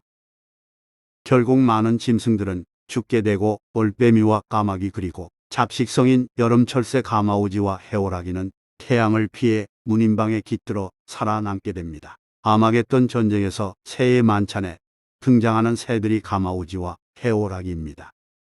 내가 동쪽에서 곤줄인 새를 부르고 먼 나라로부터 나의 계획을 집행할 사람을 부를 것이다.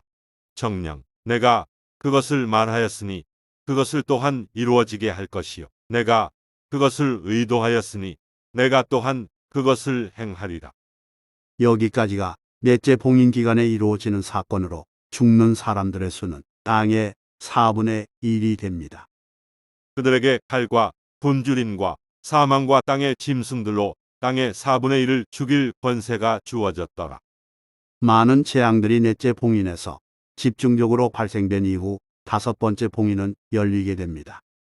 어린 양이 다섯째 봉인을 여실 때 내가 보니 제단 아래에는 하나님의 말씀과 그들이 가진 증거 때문에 죽임당한 자들의 혼들이 있는데 그들이 큰 음성으로 울부짖으며 말하기를 오 거룩하시고 참되신 주여 땅에 살고 있는 그들을 심판하시어 우리의 피를 갚아 주실 날이 얼마나 남았나이까. 그러자 그들 각자에게 긴 흰옷을 주시면서 그들의 동료종과 형제도 그들처럼 죽임을 당하여 그 수가 가득 채워질 때까지 잠시만 더 쉬라고 말씀하시더라. 적그리스도의 참수대 처형은 깊은 구렁이 열리기 전까지 지속됩니다. 다섯 번째 봉인 기간에 참수당하는 사람들이 경험하게 되는 것은 굶주림과 목마름과 태양의 열기입니다. 그들이 다시는 곤두리지 아니하고 다시는 목마르지도 아니할 것이며 태양이나 어떤 열기도 그들 위에 내리쬐지 못할 것이다. 그리고 제단 아래에는 하나님의 말씀 때문에 죽임당한 사람들의 혼들이 있는 것으로 보아 제3성전에서 용에게 드려지는 인신제사가 지속되고 있는 것을 볼 수 있습니다. 다섯 번째 봉인 기간에 세 가지 화가 진행됩니다. 내가 보고 들으니 하늘 한가운데로 날아가는 한 천사가 큰 음성으로 말하기를 땅에 사는 자들에게 화 있으리라, 화 있으리라, 화 있으리라. 이는 새 천사가 이제 불려고 하는 다른 나팔 소리들 때문이라. 고 하더라. 이제 불려고 하는 다른 나팔 소리인 다섯째, 여섯째, 일곱째 나팔 소리들이 세 가지 화가 됩니다. 첫 번째 화는 다섯 번째 나팔 재앙입니다. 사탄이 땅에 내려온 이후 발생되는 첫 번째 화가 됩니다.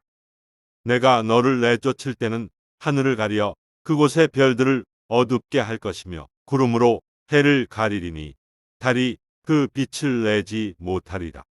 다섯째 천사가 나팔을 불 때 내가 보니 하늘에서 별 하나가 땅에 떨어지는데 그가 끝없이 깊은 구렁의 열쇠를 받더라. 그가 끝없이 깊은 구렁을 여니 큰 용광로의 연기 같은 연기가 구렁에서 올라오는데 해와 공기가 그 구렁의 연기로 말미암아 어두워지더라. 또 그 연기에서 메뚜기들이 땅 위로 나왔는데 땅의 전갈들이 지닌 권세와 같은 권세를 받더라. 그들에게 명령이 내려지기를 땅의 풀이나 또 어떤 푸른 것이나 어떤 나무도 해치지 말고 다만 그들의 이마에 하나님의 인장으로 표시받지 아니한 사람들만 해치라고 하더라. 이스라엘 14만 4천이 인장을 받을 때에도 땅이나 바다나 나무를 손상시키지 말라는 명령이 내려집니다. 말하기를 우리가 우리 하나님의 종들인 그들의 이마의 인장으로 표시할 때까지 땅이나 바다나 또는 나무들을 손상시키지 말라고 하더라. 이것으로 이스라엘 14만 4천이 인장을 받는 때는 깊은 구렁이 열리는 때로 보여집니다. 또 그들에게 명령이 내려지기를 그 사람들을 죽이지는 말고 오직 5달 동안 고통만 주라고 하는데 그 고통은 마치 전갈이 사람을 쏠 때의 고통과 같은 것이라. 메뚜기들은 하나님의 인장을 받은 이스라엘 14만 4천과 페트라의 유대인들을 제외하고 모든 사람들을 공격하게 됩니다. 이런 재앙은 5개월 동안 진행이 됩니다. 그날들에는 사람들이 죽음을 구하여도 찾지 못할 것이요 또 죽으려고 애를 써도 죽음이 그들을 피하리라. 사람들은 죽고 싶은 의지를 가지고 자살을 시도한다 할지라도 자살하지 못하는 상태가 됩니다. 5번째 나팔 재앙은 5번째 호리병 재앙과도 같습니다. 5째 천사가 자기 호리병을 짐승의 자리에 쏟으니 그의 왕국이 흑암에 쌓이며 그들이 고통으로 인하여 자기 혀를 깨물고 자신들의 고통과 헌대로 인하여 하늘에 계신 하나님을 모독하되 자기들의 행위는 회개치 아니하더라. 표를 받은 사람들에게 임하는 메뚜기 재앙의 고통은 다음 구절의 고통과 연결되는 것으로 보입니다. 내가 사람들에게 고통을 주리니 그들이 눈먼 사람들처럼 걸을 것이라. 이는 그들이 주를 거슬러 죄를 지었습니다. 그들의 피가 티끌처럼 쏟아지고 그들의 살은 똥같이 쏟아지리라. 한 가지 화는 지나갔으나 보라, 아직도 이후에 2가지 화가 더 오리로다. 2번째 화는 6째 나팔 재앙이 됩니다. 6째 천사가 나팔을 불 때 내가 들으니 하나님 앞에 있는 금제단에 내 뿔에서 한 음성이 나는데 나팔을 가진 6째 천사에게 말하기를 큰 강 유프라테스에 결박하여 놓은 내 천사를 불어주라. 그 내 천사가 훈련하더라. 그들은 사람들의 3분의 1을 죽이려고 그 연, 월, 일, 시를 위하여 예비해 둔 자들이라. 내 천사들이 풀려날 때 기병대 2억이 함께 등장합니다. 또 내가 환상 가운데 말들과 그 위에 탄 자들을 보았는데 그들은 불과 제신스와 유황으로 된 흉배를 지녔으며 말들의 머리는 사자들의 머리 같고 그들의 입에서는 불과 연기와 유황이 나오더라. 그것들의 힘은 그들의 입과 꼬리에 있으니 이는 그들의 꼬리가 뱀 같고 머리가 달렸으며 그것으로 상하게 함이더라. 여기에 나오는 말의 생김새는 사자의 머리를 하고 꼬리는 뱀이며 불을 내뿜습니다. 마리의 탄자의 생김새는 묘사되어 있지 않고 불과 제신스와 유황으로 된 흉배를 가지고 있습니다. 그리스 자료들을 찾아보면 뱀을 꼬리로 가진 키메라들을 묘사한 공예품들을 찾아볼 수 있습니다. 특이하게도 염소의 머리를 깃으로 가지고 있습니다. 이것은 새로운 종의 출현인 나는 불뱀 코카트리스와 닮아 있습니다. 유프라테스에 결박된 네 천사는 네피림을 낳게 한 범죄한 천사들입니다. 또 자기들의 처음 지위를 지키지 아니하고 자신들의 처소를 떠난 천사들을 주께서 영원한 사슬로 묶어 큰 날의 심판 때까지 흑암 속에 가두어 두셨느니라.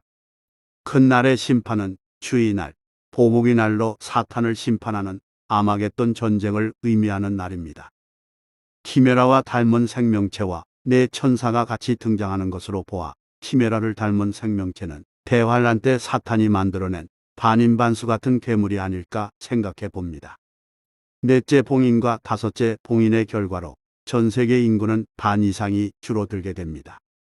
이 3가지, 즉 그들의 입에서 나오는 불과 연기와 유황으로 말미암아 사람들의 3분의 1이 죽더라. 그리고 이러한 재앙으로 죽지 않은 나머지 사람들은 자기들의 손으로 행한 행실을 여전히 회개하지 않고 마귀들과 보지도 듣지도 걷지도 못하는 금, 은, 동, 돌과 나무로 된 우상들에게 경배하기를 그치지 아니하며 또 자기들의 살인과 마술과 음행과 도둑질을 회개하지 아니하더라. 2번째 화에 속하는 기간 마지막은 두 증인과 깊은 구렁에서 올라오는 짐승인 아바돈과의 전쟁입니다.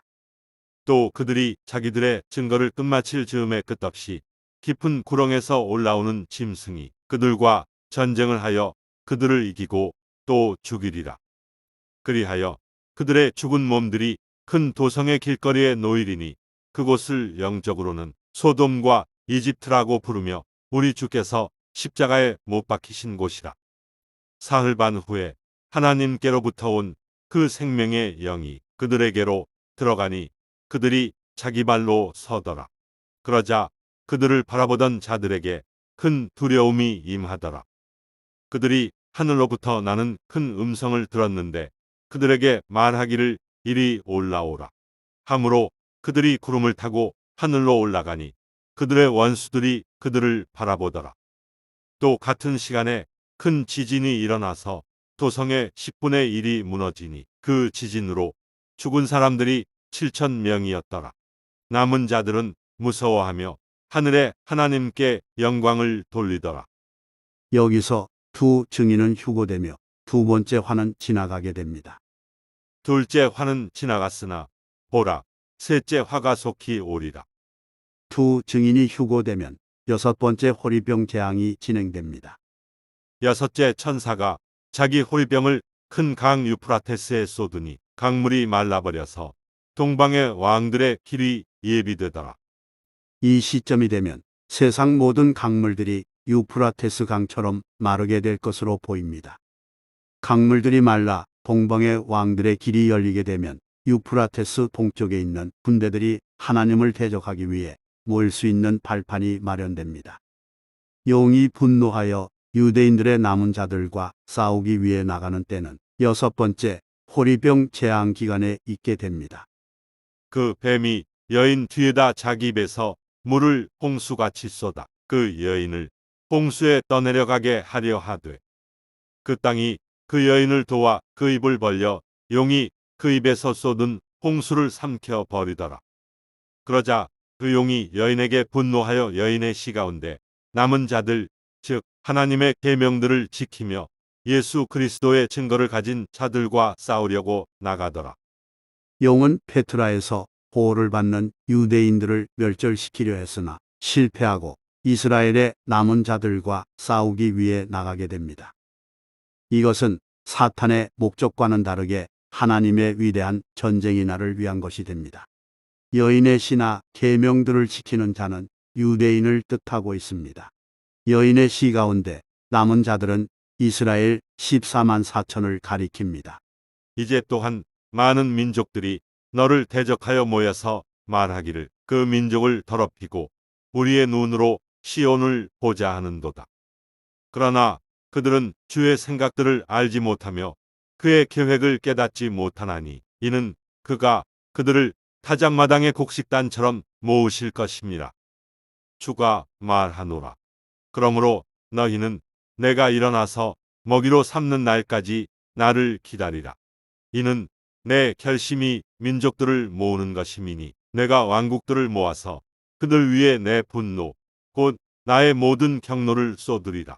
이는 온 땅이 내 질투에 불로 삼켜질 것임이라.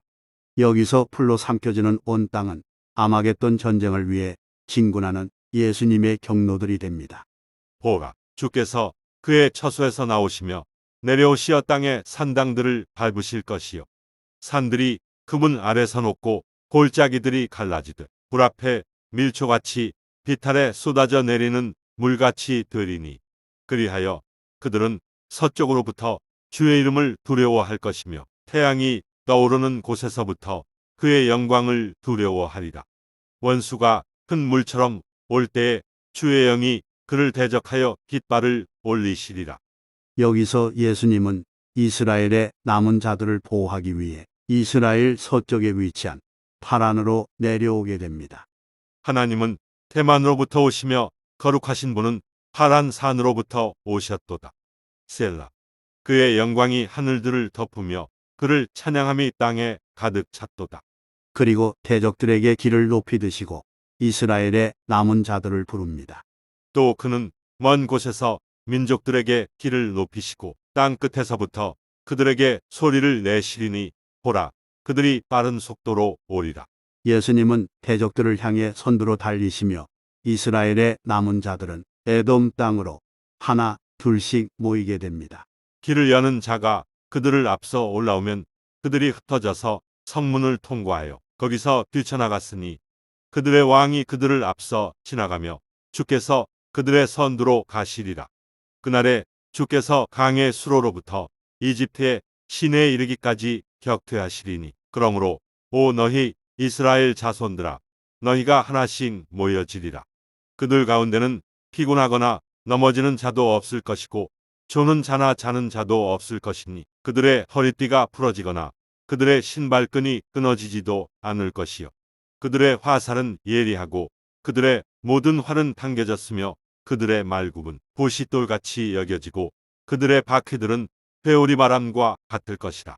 그들의 포효함은 사자 같으니 젊은 사자같이 포효하리라. 정녕 그들이 포효하며 먹이를 움켜서 안전하게 가져가도 아무도 건져낼 자가 없으리라. 그날에 그들은 바다의 노호하는 소리처럼 그들에 대하여 포효하리니 누가 그 땅을 바라본다면 보라 흑암과 슬픔이니 빛은 그곳의 하늘들에서 어둡게 되리라. 피곤하거나 졸거나 자는 자가 없는 모습인 것을 보아 예수님의 외침과 함께 이스라엘 14만 4천은 부활의 몸을 입고 이스라엘 땅으로 모여드는 것으로 생각됩니다. 주께서 내게 이같이 말씀하셨느니라. 마치 사자, 곧 젊은 사자가 먹이를 놓고 으르렁거릴 때 목자의 무리가 그를 대적하여 불려와도 사자가 그들의 목소리를 두려워하지 않고 그들의 떠드는 소리에 굴하지도 않는 것처럼 이와 같이 만군의 주도 시온산과 그 언덕을 위해 싸우려고 내려오시리라. 이는 너희가 급히 나가지도 날아가지도 아니할 것이니 주께서 너희 앞에 가시며 또 이스라엘의 하나님이 너희의 후위가 되실 것임이라.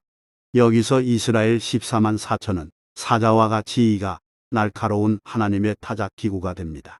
보라, 내가 너로 이가 날카로운 새 타작 기구를 삼으리니 내가 산들을 쳐서 부스러기로 만들 것이며 작은 산들을 쭉정이같이 만들 것이라. 내가 그것들을 까부르리니 바람이 그것들을 날릴 것이며 회오리 바람이 그들을 흩을 것이라.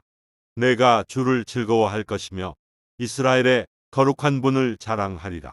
이렇게 선두로 진군한 예수님이 보스라에서 희생을 내시고 이스라엘의 남은 자들은 보스라에 모두 직결하게 됩니다. 주의 칼이 피로 찼으며 기름짐과 어린 양과 염소의 피와 또 수양의 콩팥 기름으로 기름졌도다. 이는 주께서 보스라에서 희생을 내시며 이둠의 땅에서 큰 살육을 내심이라. 오 야곱아, 내가 반드시 내 모든 자들을 모으리라. 내가 반드시 이스라엘의 남은 자를 모으리라. 내가 그들을 보스라의 양같이 모으며 그들의 우리 가운데 있는 양떼처럼 함께 모으리라. 그 모인 사람의 수가 많음으로 인하여 그들이 큰 소리를 내리라. 땅으로 내려온 예수님의 모습은 광풍이 불며 불과 함께하고 불꽃과도 같은 모습입니다. 시온에 있는 죄인들이 두려워하며 무서움이 위선자들을 놀라게 하였느니라. 우리 가운데서 누가 삼키는 불과 더불어 거하겠느냐? 우리 가운데서 누가 영원히 타는 것과 더불어 거하겠느냐? 보라, 주가 불과 함께 올 것이며 회오리 바람과 같은 그의 병거들과 더불어 오리니 진노함으로 그의 분노를 불꽃으로 그의 책망을 나타내리라. 우리 하나님이 오셔서 잠잠하지 아니하시리니 그의 앞에는 불이 삼키고 그의 주위에는 광풍이 불리로다. 이렇게 예수님과 이스라엘 14만 4천은 진군하여 여호사밧 골짜기에 이르게 되고 구원받은 수만 성도들이 합류하게 됩니다. 이방으로 깨어서 여호사밧 골짜기로 올라오게 하라. 이는 내가 거기에 앉아서 주위의 모든 이방을 다 심판할 것이미로다. 너희 모든 이방들아 모여서 오라. 다 함께 주위에 모이라. 오 주여, 주의 용사들로 그곳으로 내려오게 하소서. 내가 나의 거룩하게 된 자들에게 명령하였고 내가 또한 나의 분노로 인하여 나의 막강한 자들을 불렀으니 그들은 나의 위엄을 기뻐하는 자들이라. 그들이 먼 나라에서 하늘 끝에서 오는도다. 온 땅을 멸하려는 것이니 곧 주와 그의 진노의 무기들이라. 또 하늘에 있는 군대들이 희고 정결한 세마포를 입고 흰 말들을 타고 그를 따르더라. 창세 이후 구원받은 모든 성도들은 흰 말을 타고 하늘에서 내려오게 됩니다. 흰 말을 타고 내려오는 성도들의 모습은 이렇습니다. 그들의 모양은 말들의 모양 같고 그들은 마치 기병들처럼 달리리로다. 그들이 뛰는 것은 산 꼭대기들에 있는 병거들의 소리 같고 그루터기를 삼키는 불꽃 소리와도 같으며 전열에 배치된 강한 백성 같으리라. 그들의 얼굴 앞에서 백성은 심하게 아픔을 당할 것이며 모든 얼굴들은 새까맣게 되리라. 그들은 용사들같이 달릴 것이며 그들은 전사들같이 성벽을 기어오를 것이요 그들은 각기 자기의 길로 행군할 것이나 그들은 그 대열을 흩뜨리지 아니하리라. 한 사람이 다른 사람을 밀치지도 않을 것이며 그들은 각기 자기 길로 걸으리라. 그들은 칼 위에 쓰러져도 상처를 입지 아니하리라. 그들은 성읍 안에서 이리저리 달릴 것이며 그들은 성벽 위를 달릴 것이요 집들 위를 기어오르며 그들은 도둑처럼 창문들을 통해 안으로 들어가리라. 땅이 그들 앞에서 흔들리며 하늘들이 떨고 해와 달이 어두워지며 별들이 그들의 빛을 거두리라.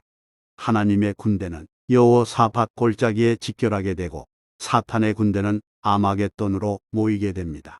또 내가 보니 개구리 같은 더러운 새형이 용의 입과 짐승의 입과 거짓 선지자의 입에서 나오는데 그들은 기적들을 행하는 마귀들의 영들이라. 그 영들은 이 땅과 온 세상의 왕들에게로 가서 전능하신 하나님의 위대한 날의 전쟁을 위하여 그 왕들을 모으더라. 보라, 내가 도둑같이 올인이 깨어 있어 자기 옷을 지켜서 벗은 채로 다니지 아니하고 사람들에게 자기 수치를 보이지 않는 자는 복이 있도다. 그가 그들을 히브리어로 아마겟돈이라고 하는 곳으로 모으더라. 여기에서 도둑같이 오리라는 말씀이 주어지는 이유는 아마겟돈 전쟁을 위한 재림이 도둑같이 오는 재림이 아니기 때문에 다시 재림을 암시하는 말씀이 아마겟돈 전쟁 전에 주어지게 됩니다. 그리고 하나님의 진노의 포도즙 틀이 진행됩니다. 너희는 낫을 대라. 이는 곡식이 익었음이라. 너희는 와서 밟으라. 이는 포도즙 틀이 가득 차고 독들이 넘쳐남이니 그들의 죄악이 크기 때문이라. 결단의 골짜기에 많은 무리들이 있으니 이는 주의 날이 결단의 골짜기에 가까움이라. 여기서 다시 천사들의 순서가 진행됩니다. 그러므로 그 천사가 낫을 땅에 대어 땅에 포도송이를 거두어서 하나님의 진노의 큰 포도즙 틀에 던져 넣으니라. 여기서 포도즙 틀에 들어가는 포도들은 야생 포도를 의미합니다. 그가 울타리를 두르며 거기서 돌을 주워내고 최상품 포도나무를 심으며 그 가운데 망대를 세우고 그 안에 포도즙 틀도 만들었도다. 그가 포도가 열리기를 바랐더니 야생 포도가 열렸도다. 이렇게 아마겟돈 전쟁은 기병과 병거들로 구성된 하나님의 성도들과 함께 하루 만에 끝나게 됩니다. 이스라엘의 빛은 불을 위할 것이요 그의 거룩한 분은 불꽃을 위할 것이니 그것이 하루 동안에 그의 가시들과 질레들을 태워 삼킬 것이다. 보소서, 여기 한 쌍의 기병과 더불어 병거 탄 자들이 오나이다. 하였더니 그가 대답하여 말하기를 바빌론이 무너졌도다 무너졌도다. 그가 바빌론 신들의 모든 조각한 형상들을 다 땅에다 부서뜨리셨도다 하였도다. 아마겟돈 전쟁으로 세상은 흑암으로 변하게 되고 일곱 나팔이 불려지게 됩니다. 흑암으로 변하는 이유는 이렇습니다. 또 하늘의 모든 군상이 용해되고 하늘들은 두루마리처럼 다 말리게 될 것이요 그들의 모든 군상은 마치 포도나무에서 잎사귀가 떨어지듯이 무화과 나무에서 무화과가 떨어지듯이 떨어질 것이라. 이는 나의 칼이 하늘에서 완전히 젖을 것임이니 보라, 그것이 이두메와 내 저주에 백성 위에 내려져서 심판에 이르게 할 것이다. 사람들이 신으로 섬겼던 별들은 녹고 하늘을 덮는 돔은 두루마리처럼 말려 사라지고 모든 별들은 땅에 떨어져 빛을 내는 모든 것들이 사라지기 때문입니다. 그러므로 공의가 우리에게서 멀고 정의도 우리를 따라잡지 못하는도다. 우리가 빛을 기다리나 어두컴컴함을 보며 밝은 것을 바라나 어두움 속을 걷는도다. 우리가 눈먼 자들처럼 벽을 더듬거리니 마치 눈이 없는 것처럼 더듬으며 정오에도 밤인 것처럼 넘어지니 우리가 죽은 사람들처럼 황폐한 곳에 있도다. 페트라에서 보호를 받고 있는 유대인들이 겪게 될 장면 중 하나입니다. 그 후에 일곱째 천사가 나팔을 부니 하늘에서 큰 음성들이 있어 말하기를 이 세상의 나라들이 우리 주와 그의 그리스도의 왕국들이 되어서 그분이 영원 무궁토록 통치하시리라 고 하더라. 그러자 하늘에서 하나님의 성전이 열리며 성전 안에 있는 그의 언약궤가 보이더라. 또 거기에는 번개들과 음성들과 천둥들과 지진과 큰 우박이 있더라. 일곱 나팔과 일곱 호리병 재앙도 역시 같은 하나의 재앙으로 임하게 됩니다. 일곱째 천사가 자기 호리병을 공중에 쏘더니 하늘의 성전에서 큰 음성이 보좌로부터 나와 말하기를 다 이루었다고 하니 음성들과 천둥들과 번개들이 있었고 또 큰 지진이 일어났는데 그 지진이 너무도 엄청나서 사람이 땅에 거주한 이래로 그처럼 강력하고 큰 지진은 일찍이 없었더라. 또 그 큰 도성이 세 부분으로 갈라지고 민족들의 성읍들도 붕괴되며 큰 바빌론이 하나님 앞에 기억되었으니 이는 그녀에게 그분의 맹렬한 진노의 포도주 잔을 주기 위함이니라. 또 무게가 각기 한 달란트나 되는 큰 우박이 하늘로부터 사람들 위에 떨어졌는데 사람들은 그 우박의 재앙 때문에 하나님을 모독하니 이는 그 재앙이 심히 크기 때문이라. 일곱 나팔 재앙은 사탄이 땅에 내려온 이후 불려지게 되는 세 번째 화가 됩니다. 30kg이나 되는 큰 우박이 떨어지는 이유는 다음과 같습니다. 그녀의 선지자들은 잘 이겨지지 않은 쇠반죽으로 그들을 발랐으며 허망한 것을 보며 그들에게 거짓 점수를 행하여 주가 말하지 않았을 때도 말하기를 주 하나님이 이같이 말하노라 하였느니라. 그들이 내 백성을 현혹하였으므로 말하기를 화평이라 하였으나 화평은 없었도다. 누군가가 담을 쌓으니 보라 다른 사람들이 잘 이겨지지 않은 회반죽을 바르는도다. 너는 잘 이겨지지 않은 회반죽을 바른 자들에게 그것이 무너져 내릴 것이라고 말하라. 폭우가 내릴 것이다. 또 큰 우박아 너희는 떨어질지며 폭풍은 그것을 부술지어다. 이스라엘 제3성전의 성벽이 회반죽으로 발려있기 때문에 성전을 완전히 헐어버리기 위해 30kg의 우박들이 떨어지게 됩니다. 나는 또한 공의로 줄을 삼고 의로 줄을 삼으니 우박이 거짓말의 피난처를 쓸어버리며 물들이 그 은신처에 넘쳐 흐르리라. 세계적으로 엄청나게 큰 지진이 일어나는 사건의 원인은 이렇습니다. 주 하나님이 투로에게 이같이 말하노라. 내 가운데서 부상당한 자가 울부짖고 사람이 살해될 때 너의 넘어지는 소리에 섬들이 진동하지 아니하겠느냐. 내가 그를 구렁으로 내려가는 자들과 더불어 지옥에 던질 때 그의 떨어지는 소리에 민족들이 진동하게 하였으니 에덴의 모든 나무 즉 물을 흡수한 레바논의 아름답고 가장 좋은 것들이 땅의 아랫부분들에서 위로 받게 되리라. 아래로부터 지옥이 너로 인하여 움직여서 내가 올 때 너를 맞이하려 하는도다. 그것이 너로 인하여 죽은 자들을 움직이니 곧 땅의 모든 지도자들이라. 또 그것이 민족들의 모든 왕들을 그들의 보좌에서 일어서게 하였도다. 엄청난 지진들과 함께 섬들이 사라지고 산들이 보이지 않는 이유는 지옥으로 떨어지는 사탄의 군대들을 받아들이기 위해 지옥이 스스로를 확장해 땅들이 움직이기 때문입니다. 지옥의 특성 중 하나는 지옥으로 떨어지는 인구의 수에 따라 스스로를 확장한다는 것입니다. 판게아 이론에 따라 과거 대륙들이 이동했던 원인은 지옥에 들어가는 인구가 늘어남에 따라 지옥 또한 몸집을 키워 움직여 왔기 때문입니다. 21세기에 지진이 유독 많이 발생하는 이유는 인구가 폭발적으로 늘어나 지옥에 던져지는 사람들의 수가 폭발적으로 늘어났기 때문입니다. 지옥은 스스로를 확장하였고 한없이 입을 벌렸으니 그들의 영광과 그들의 많은 무리와 그들의 허영과 기뻐하는 자가 그곳으로 내려가리라. 땅이 진동하는 큰 지진의 결과로 세상에 있는 모든 우상들의 형상은 부서지게 됩니다. 내가 또한 너의 새긴 형상들을 파괴시킬 것이며 너의 서 있는 우상들을 내 가운데서 파괴시키리니 내가 다시는 내 손으로 만든 것에 경배하지 못하리라. 그는 우상들을 완전히 철폐하실 것이요. 그러면 그들이 바위들의 구멍들과 땅의 굴 속으로 들어가리니 이는 그가 일어나사 땅을 무섭게 진동시키실 때 주의 두려움과 그의 위엄의 영광으로 인함이라. 산들과 도시와 집들에 들어서 있는 모든 우상들은 이 지진으로 파괴될 것이고 실로 세상에 있는 많은 건축물들은 무너져 내릴 것으로 판단됩니다. 오 땅의 검이나 두려움과 함정과 올무가 내게 임하였도다. 두려움의 소리로부터 도망친 자는 함정에 빠질 것이며 또 함정 가운데에서 올라온 자는 올무에 걸리리니 이는 높이 있는 창문들이 열리고 땅의 기초들이 흔들림이라. 땅이 완전히 헐리고 땅이 깨끗이 해체되며 땅이 심하게 움직였도다.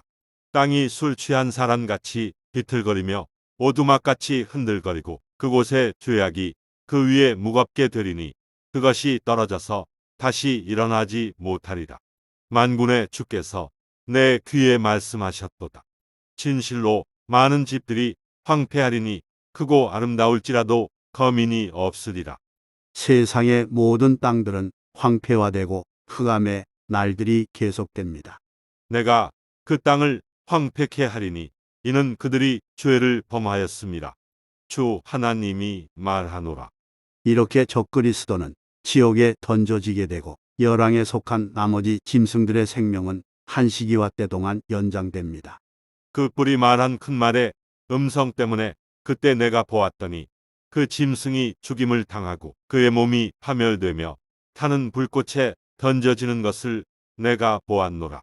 그 짐승들의 나머지에 관해서도 마찬가지로 그들이 그들의 권세는 빼앗겼으나 그들의 생명은 한 시기와 때 동안 연장되었더라.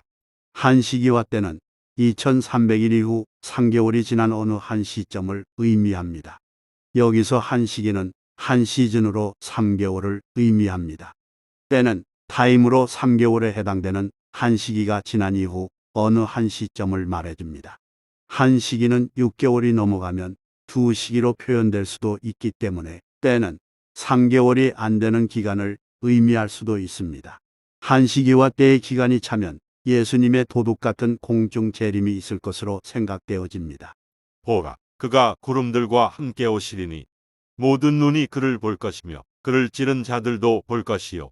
또한 땅의 모든 족속이 그로 인하여 애곡하리라. 그대로 되리로다. 아멘. 예수님이 도둑같이 재림하실 때 일곱째 봉인이 열릴 것이라 생각됩니다. 일곱째 봉인은 특별한 말씀이 없고 약 반 시간쯤 정적이 있을 것이라는 것만 보여주고 있습니다. 대환란 기간 한 주를 시간으로 환산해 보면 한 시간은 15일이라는 기간이 나오고 반 시간은 7.5일이라는 기간이 나옵니다. 약 반 시간은 7일의 기간을 의미하지 않을까 예측해 봅니다.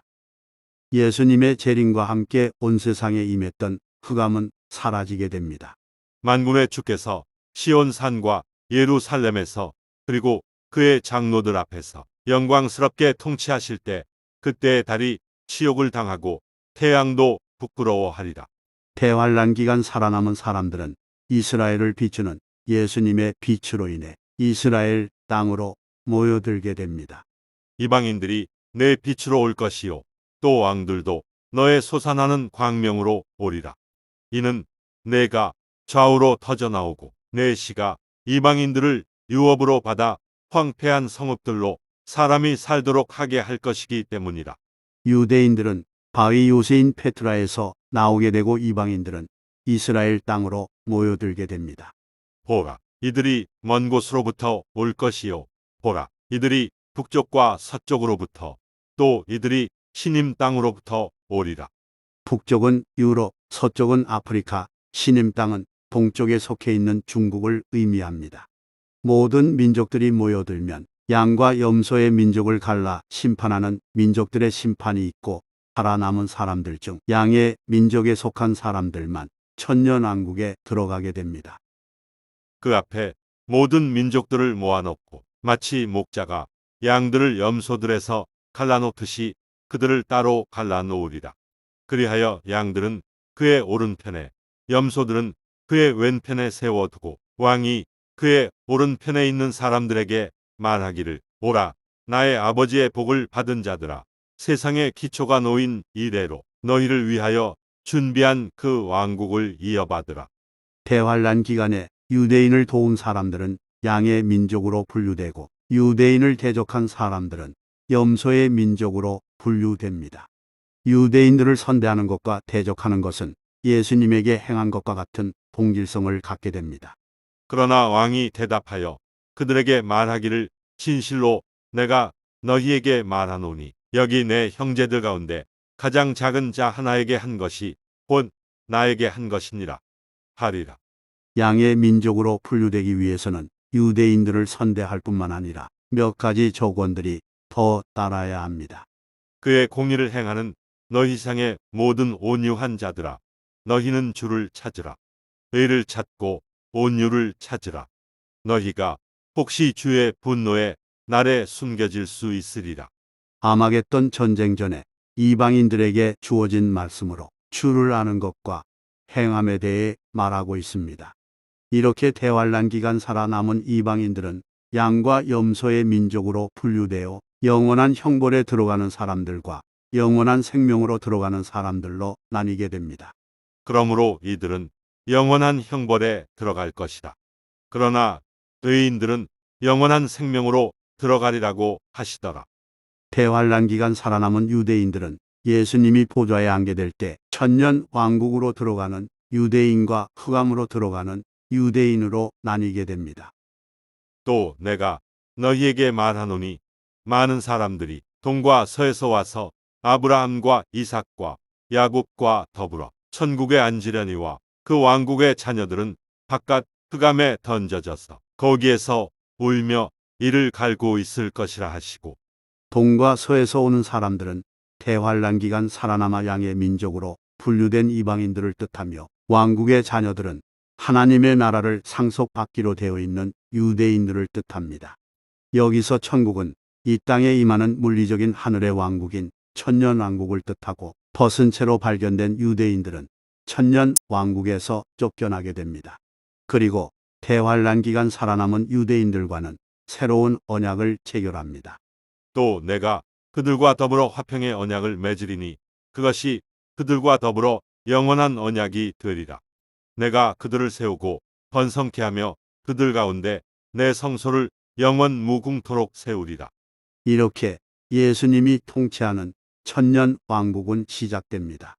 그들은 나의 모든 거룩한 산에서 해치거나 파괴시키지 않으리니 이는 마치 물들이 바다를 덮음같이 세상이 주의 지식으로 충만할 것임이니라. 천년 왕국이 시작되면 황폐화되었던 땅들을 복원하는 작업이 진행됩니다. 그들은 오래 황폐하였던 곳을 세울 것이며 전날에 허물어진 것들을 일으키고 또 황폐된 성읍들과 많은 세대들의 허물어진 곳들을 보수할 것이다.